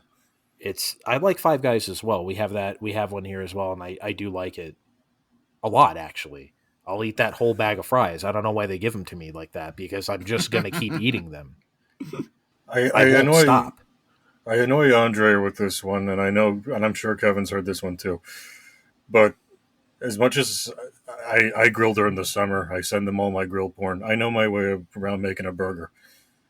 But those magical times, which haven't come in a while, I blame COVID, where Burger King brings out the Angry Whopper. I will be there at least once every other day or so, getting one of those nasty things. You do love that Angry Whopper. You do have a... It's like manna from heaven. See, and I just don't like Burger King at all. So, like, it's kind What? of... Yeah, I've never liked Burger King. I don't. It's just one of those places I don't like. I don't know. Something about the buns. I don't know. I can't. I want to do the rating chart for burger joints now. What are the A, B, C, D or whatever? Yeah. Yeah. Oh, the tier tier chart. list. Yeah. Yes, a tier list for that'd burger be fun. places. I was also going to say Carl's Jr., but again, you guys don't have that. So like, well, I have Carl's Jr. Oh, you do? Okay. Yeah, we love Carl's Jr. Okay. Yeah. Not quite as much as Five. It's probably like right under Five Guys actually, though. Well, yeah, I figure. Okay. Well, one, I guess it would make its way up there too. I guess you are west enough where you would have Carl's Jr. because it doesn't exist anywhere outside of. Yeah, it was probably about like 10 years ago that any showed up in Canada. Okay. So it's a newer thing. Yeah, I love Carl's Jr. But yeah, I'd probably put those up there. But yeah, I don't know, man. A good burger or a good pizza, gotta go burger. I just that's it for me. I guess you guys are going pizza. I am, but I also decided, like, going into this topic, there's no wrong answer. Like, I will not be offended if anybody's adamant about either of those. It's not like it's, cake versus ice cream or something where there's a factually wrong answer. Except everyone is wrong. What's the meme where it's like that dude's like, "Why are you booing me? I'm right." That's what I feel like right now. I don't know if you guys have this in your diners, because I've brought this up online and I've gotten that quizzically looked emoji in the response. There's this one diner, well, other diners make it too, but there's this one that makes it real well. The pizza burger. You ever have that? I've had pizza burger. I've heard of a pizza burger. I've never had one. It's a burger with tomato sauce and mozzarella, so it's like a burger parmesan, really. Sounds good. I don't know if you guys have Boston Pizza, but at Boston Pizza they also have pepperoni like with the burger. No, I've never heard of that. No. Yeah, wow. But that sounds so good. It is if you do it right. Otherwise, you go to some places and it's just like you could tell it's the jar sauce and the polio cheese and. That still sounds like it would be great to me, especially if you get that nice pepperoni. It is. It can be, but you need that oregano, and if you don't have that, it's... I feel like the key to me would be the pepperoni. I feel like I would need that, like Kevin was just saying with that one play. Like, I feel like the pepperoni is, like, for me, just imagining it would be the key. Kind of like you ever have a burger with bacon on it? It's just kind of like crappy bacon, so it just doesn't feel very, you know what I mean? Like, and especially it's a big difference if you have like really good bacon, on the burger. Like, they feel like it's one of the things you could skimp on. It's just one of the because it's a burger and not usually eating it by itself. But no, you need to have really good bacon on the burger. I kind of feel like that's the thing with the pepperoni. Like, you got to have like a nice one. Alternatively, you know what is also very good? Cheeseburger flavored pizza. Oh, I've heard of that too. I don't think I've ever had that. Have you guys never had that? I've had. I don't know if you guys places have that, but I've never had that. I don't know if you guys have Panago where you are. Panago has a great cheeseburger pizza. Okay. There is a bar by me that I don't go to them as much as I used to because of COVID, but they make pizzas in addition to burgers and things, and one of them is a cheeseburger pizza, and it's good. Sounds great. You would think lettuce on a pizza would be a no-go, but with the cheeseburger pizza, it's if you kind of just works. Like top it like just right before you eat it. I mean, it's got to be like shredded lettuce. Oh yeah, of course. Oh yeah. There's no substitute leaves of lettuce. Yeah. Yes. Goddamn. I am really hungry after this show because I haven't had dinner yet. You guys, I'm on the West Coast here. Oh, I'm really hungry now. Well, enlighten yourself and get yourself a nice pizza for dinner. I very well might. I usually order after the show because I don't really want to go anywhere because I'm sitting here editing. So pizza time. Pizza time. Got to say it like specifically the Turtles in Time arcade version. Pizza time. Like, you got to have that pep to it. Anyway, real quick, before we move on to another sort of roundtable-ish topic,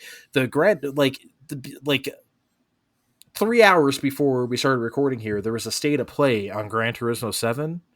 I don't know if did you guys watch it? Have you seen this? Have you heard about this? There's a Gran Turismo 7 now, huh? Shut up. So, You invited me. No, shut your mouth.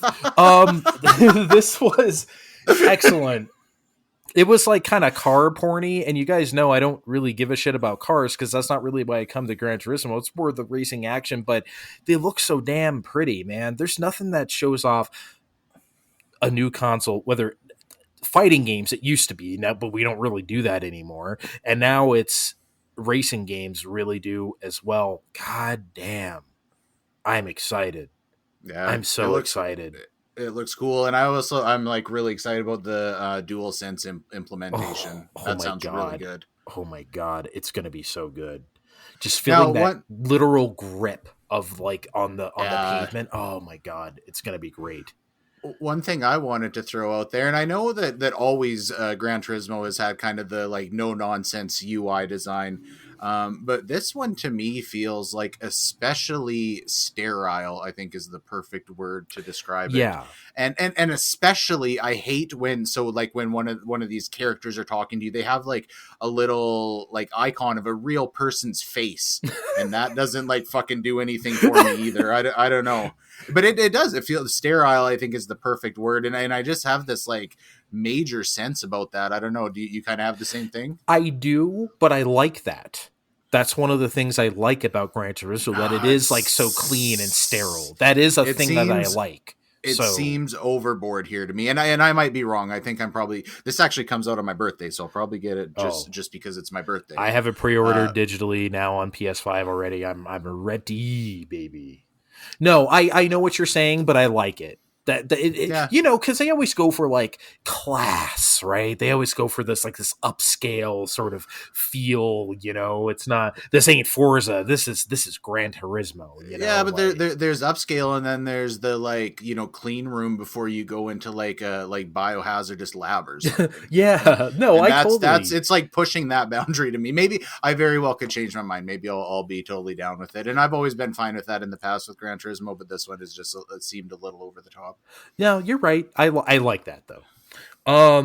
But man, they were just showing the like sort of more moment to moment gameplay of like doing like garage stuff or just normal stuff, just picking your race or your next mission or whatever the fuck, or like the trials, you know, the bronze, silver, gold, those are back. I'm glad they showed that because I wasn't sure if they were gonna do that again. I didn't like the cafe thing either. I don't know.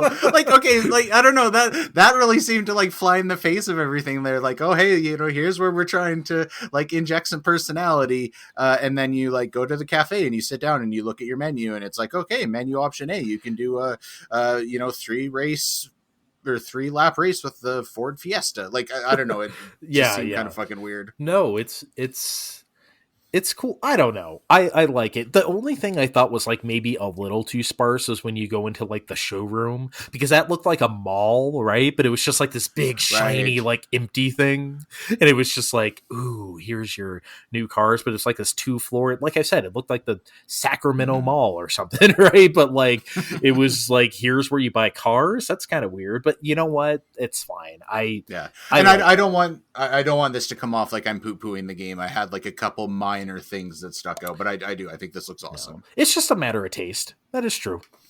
Anyway, so here's a topic. It's kind of a basic bitch topic, but I brought it up for a reason because I have a really good idea for the one I'm thinking of. Maybe I should go first? Yeah. Okay. So we have new consoles now, and we're in a new generation, and to think about remakes, because they've been more popular than ever, whether it's been just ports like a definitive edition type of port or a full-on remakes of stuff, they have been. So this got my little brain thinking about East Book 1 and 2. So hear me the fuck out, because I know these are two of the most remade games in the history of video games. They've been remade many, many times. I know. Just listen, okay? So, like, the last 3, actually, are just, look, one of them was, like, on 2001 on, like, PCs in Japan. We didn't even get those until, like, way later. The other one was on, like, the other two were on, like, DS and PSP. You know what I mean? Remakes, but your scope can only go so big because you're doing stuff in 2D on handhelds where you can get away with that. So yeah, these games have been ported a bunch. Obviously, most famously Turbo CD, because that's where we first played Ys, if you were so inclined to have one back in the day.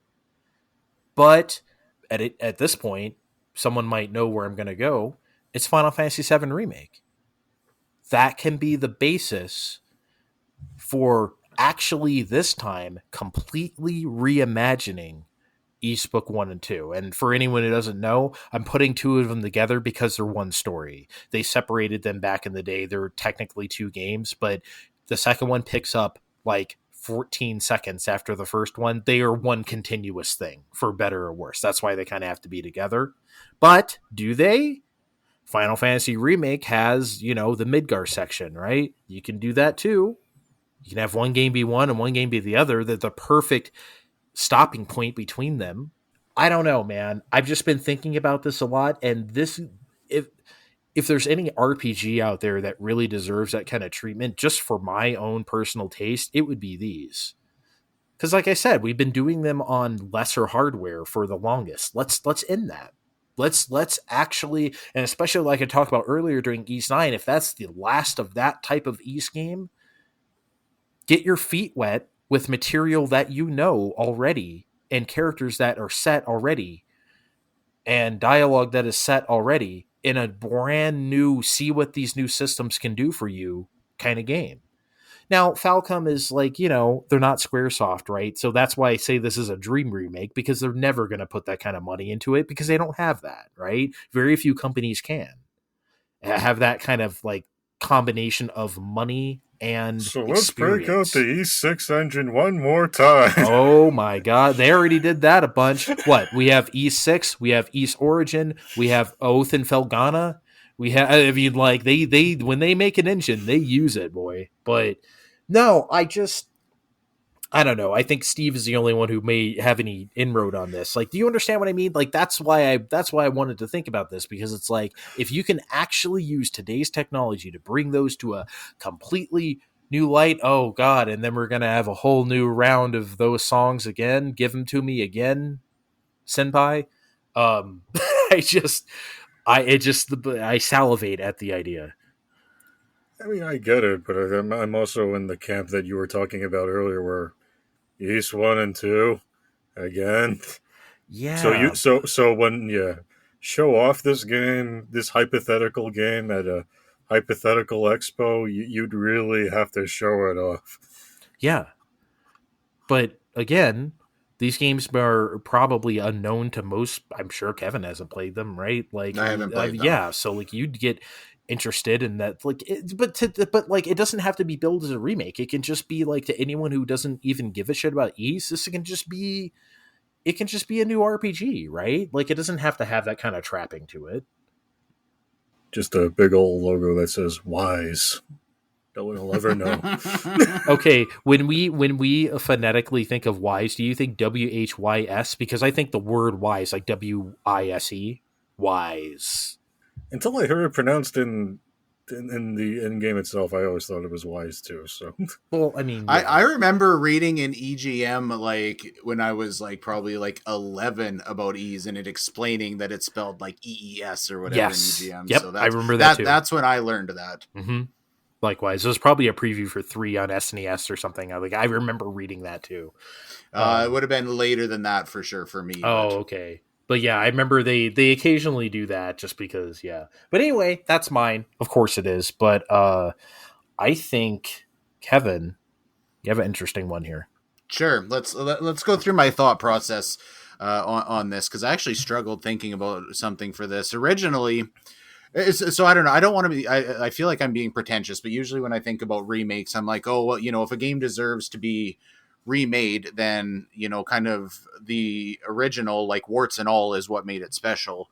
I almost wanted to go down the road of saying Golden Sun, just because I wanted to talk about the summons in Golden Sun and like how fucking cool they are and how good they would look in, like, with $1 billion sunk into them on PS5 with ray tracing. But again, like if they were remaking Golden Sun and the Lost Age from the ground up, I'd be pissed off. I think that'd be a terrible idea because the aesthetic of that game is what makes it so good. So I did come up with one that I think genuinely deserves a remake. Sorry, I had to tangent. Morrowind. Now, let me go. The first time that I really knew anything about Morrowind was actually after Oblivion came out. And I hadn't played Oblivion. I had a base knowledge of what it was. But I was living with a couple friends. This was right after I graduated high school, and I was pooping. And somebody had the strategy guide for Morrowind sitting in the bathroom for some fucking reason. So I started looking at it. I was like, man, this game looks so cool. There's so much going on here. So my friend that had the strategy guide had the game there, and we fired up the Xbox and I tried it, and it was fucking rough. I really wanted to like it. And then maybe 6 years later, so I have my own copy and my own original Xbox.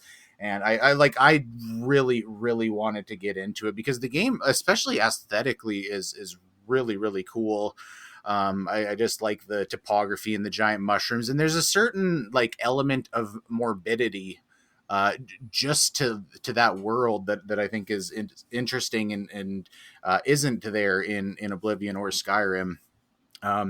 But there's some fucking problems with that game, and I'm never gonna play that through that game because of those problems. As much as I want to like it, the dialogue system is fucking terrible in that game. Like it's just a giant like jumble of shit. Oh, I don't like the combat. I know some people like think that it's because it's much more of like based on dice roll rather than it is like whether your weapon actually connects with somebody or whatever. That's why I can't do those early BioWare games, by the way. It's the same thing.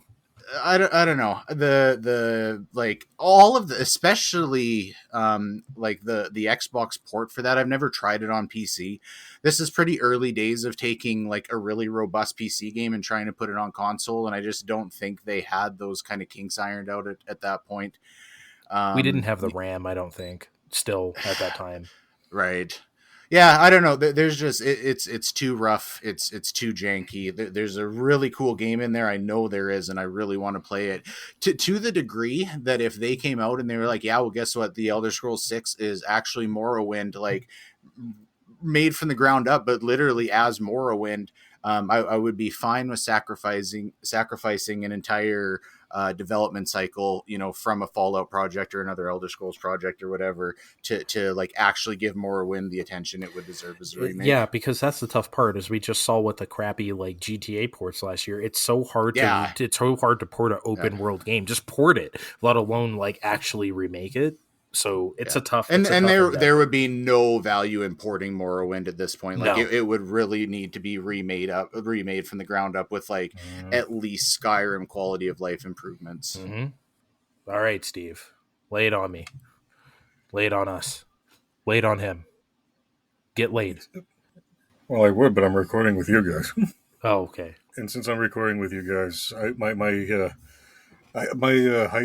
supposed project is a little less grand in scope. I want to remake Ice Climber. The launch era NES game where those little Eskimos from Smash Brothers, those people like you guys kind of like or don't like. Is that how we're introducing them now? Is that? Well, how would you introduce them? They're the ice climbers, and everyone should know what they are, even if you're like 6 years old. This is why we don't let you do marketing. But anyway, you guys ever play Spelunker? Oh yeah, of course. It was on every computer ever, including the NES, and then it stopped being on every computer ever. But anyway, there was a Spelunker World last decade for a few different platforms. That is now, I think, dead. There's a Spelunker Party on Switch too, but that's beside the point. Basically, what I want to do here is I have a whole bunch of worlds where you very carefully have to climb mountains because there's shit getting in your way. Collect fruit and things for points, get scored at the end for stars, and then you have to go in the mountain and start looking for treasure with monsters and things along the way. You have a assortment of tools, of different things you might need along the way. Maybe you have to pick and choose along the what you might need, and have a little co-op component because there were two of them. Maybe you and a friend can go ice climbing together. Everyone seems to like these two-player games these days. This concept sounds like a lot of fun. Maybe because I like those recent Spelunker games, but honestly, it sounds a lot like it. I honestly would be into this. Yeah, I like it too. I mean, you give it a cutesy looking Link's Awakening 2019 style. I don't know. I really like the art in that game. I think they need to use it a bit more for different things, and I think they got something there. But, you mean like a possible Diamond Pearl remake? Oh, wait. I mean, wait till I finish that. Okay, I'm sorry, but I'm not talking about that game right now. I'm talking about this game that won't ever be made. I mean, that's the scope. It's a little simpler than your guys' is. I'm aiming for a more simple fun where it's like Ice Climber, but it's reminiscent of the game we've had already, but more so. And to be realistic, that's all the budget a game like that would ever get too. You know what I mean? So it's not like Nintendo's going to put big bucks into an Ice Climber like new product, right? So in reality, that sounds very grounded. I know the East thing will never happen because they don't have that kind of money, right? But your thing could actually. Let's bring this up again in 6 months when we've got 1.5 million followers that will sign the petition for this, and we'll get some traction. Oh my God! Change.org, look out, baby! Could you imagine Ice Climber with a God of War budget? I can. I'm not going to be able to climb the mountain. No, I won't let you go. Hang on. Oh my God! Is that the sound they make when they touch a Yeti or something? No.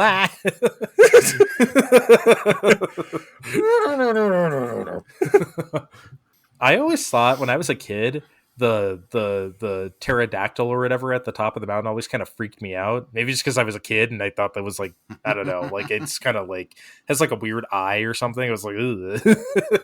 Wonder what they would have did with that if they made that further along in the NES lifespan, because it's that pterodactyl is very early NES. I don't even think it has more than one flapping. No. I think it's been replaced by the albatross things from like Mario 2, like the right that drop bombs on you. Can I say a very quick hot take real quick? Mario 2 has the best looking bomb sprites like ever. I'm sure they just shoved them in there for ours. I'm sure they didn't exist in Japan, but like those bomb sprites are excellent. They like never repurpose them for anything. We always get like the little mousy like Mario 3 ones, which I guess fits that game's aesthetic. But they're not as cool. I like the Mario 2 ones. Anyway, the chubby guys, yeah, they're good. Yeah. I'm every time I try and imagine, I can only see the like Super Nintendo All Stars version. Those are good too. Those are really good too. Okay. One more real quick thing before we get out of here. This is mostly for Kevin, just because like we're music people, but Steve has an opinion. Feel free to say. I was listening last night to, I don't know if you know the band Kevin, Sleigh Bells. You ever hear Sleigh Bells? No. Nope. Anyway, they're like one of them indie duos who do like really kind of weird, like kind of loud rock music. These call it, something like noise rock or something, but they kind of got out of that. But anyway, they put out a new record last year. I finally got around to listening to it. It kind of sucks. Like I really didn't like it. Like it just felt like, they're one of those bands that came out the gate hot. They put out their first album in like 2010, then like early 2012, and like 13. They were like putting out an album like every year and a half. You know what I mean? Those albums are great. Shit. It was now about, their second album, Reign of Terror, came out like literally a decade ago. I remember it was February 2012. I fucking love that album. But look, in the music industry, like 10 years can feel like 100 years, right? Because here they are in 2021. It just feels like a band that's out of ideas. Like we've ran into that, right? Like you follow a band for a while and it just kind of feels like they hit a point where it's like, we're out of things to do. For sure. But I'm just wondering, maybe it's me though. Maybe I grew out of Sleigh Bells. Maybe I'm just not there anymore, which is also fine. But in this case, I feel like sleigh bells did not grow with me, or in this case, they just completely ran out of ideas. Like they should have just not done this. Like, so I guess what I'm asking you is like, have you ever had a band like in recent memory that you feel like you just sort of either grew out of, not like, and I don't mean like some like everyone grows out of like Limp Bizkit or something like that, right? But I mean like, you know what I'm trying to say. We just lost Limp Bizkit Lover 27. I'm bursting with thoughts because this is actually something that I think about quite often in maybe a slightly different framework. And here's why. The music that I still listen to is very predominantly the same music I listened to probably from maybe like 2001, 2002 up until probably 2011. And, you know, maybe some like late 90s stuff, but definitely throughout the 2000s, that decade. And I have a hard time, period, for almost any band that I really like. You know, I'll go in and I'll listen to a new album when it comes out. Maybe I'll listen to it 2 or 3 times. And it never hooks me. I'm always going back to like what I liked when I was a teenager, and I'll tell you exactly why. And I'm probably going to get shit for this. It's literally it is a nostalgia thing. I think I almost have a problem with nostalgia where I'm like constantly like chasing this high that I'm never going to get, and I'm just trying to like recapture my youth or something. This is relevant to video games, and it's certainly relevant to music as well. Like right, I was telling you guys the other day about how I'm like building this Windows XP computer to hook up to the CRT TV in here. Like, how much fucking sense does that really make? And you know, I do. I think it'll be cool to have, because it, you know, XP will be like relatively backwards compatible for kind of like Windows 98 era stuff.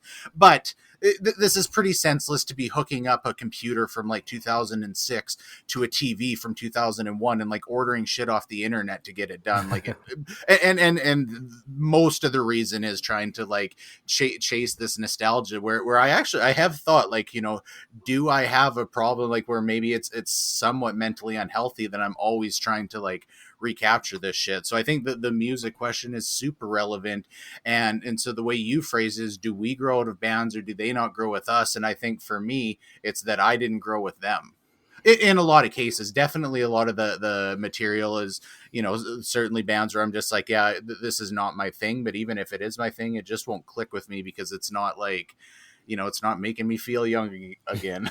I don't know. That's an interesting take, but yeah, sometimes I do, because you know me, then the opposite, you can play the games too. I'm adventurous. I'll try anything. I love to play things I've never played before, and I'm much more interested in playing things I haven't played than things I have again, right? So like, I want to always try something new. I'm willing to, and that's why like I'm always typically a defender of like dark horse records from bands that like, oh, they really changed their style, and I'm like, I don't want to hear the same thing again. So I'd rather them try something new and be bad at it than do the same thing over. You know, that's just the way I feel about it.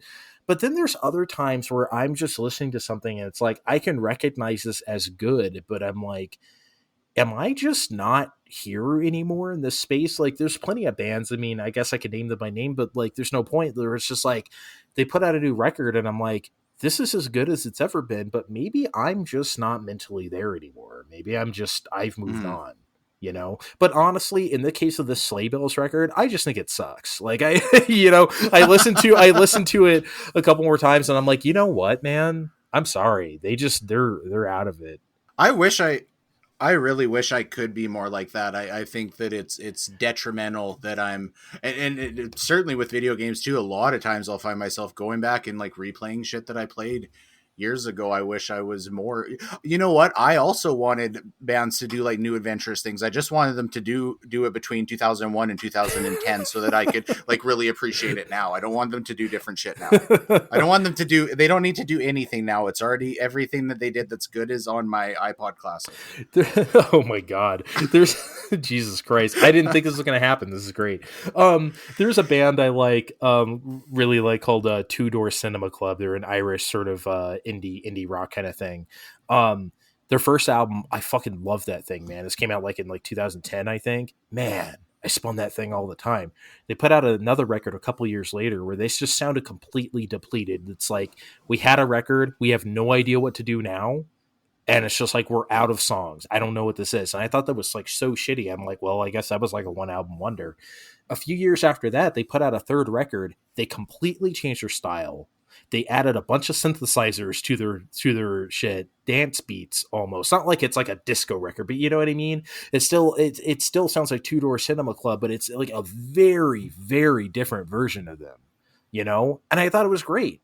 And they continued on that path ever since. And, you know, I mean, I hope they do more records like that, but it's like sometimes a band needs to change because they probably realize whatever that first record was with their second one, it's like, we cannot recapture that. So we got to do something completely different.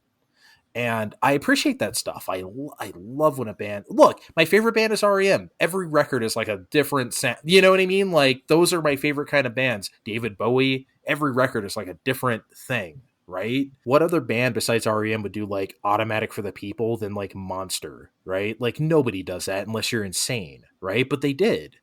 Like, you don't do like an acoustic sad record about like death and like, you know, with songs like, you know, Everybody Hurts and like Man on the Moon and then like make Monster afterwards. Like, what's wrong with you? Seems like career suicide. They didn't give a shit. And I think that's part of it too. I love like the audacity, I think, in music for like someone who just doesn't care.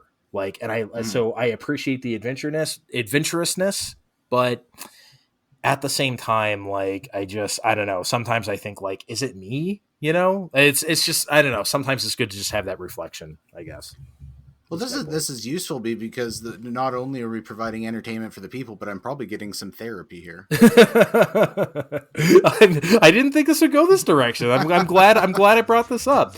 But yeah, that's good. But you know what? I think we've talked long enough today, so I think we're gonna get the hell out of here. Fine Time Podcast on Twitter, guys. Just go there in the bio. You can follow all three of us on Stitter. I think I mashed Stitcher and Twitter together to make Stitter. Stitcher, what is this, 2014? Wow. Everyone listening on Stitcher right now, I'm sorry. He does not speak for Fine Time Inc. Excuse you. But anyway, yeah, Fine Time Podcast on Twitter. Come have a ball with us. That's about it. See you next time, guys. Bye.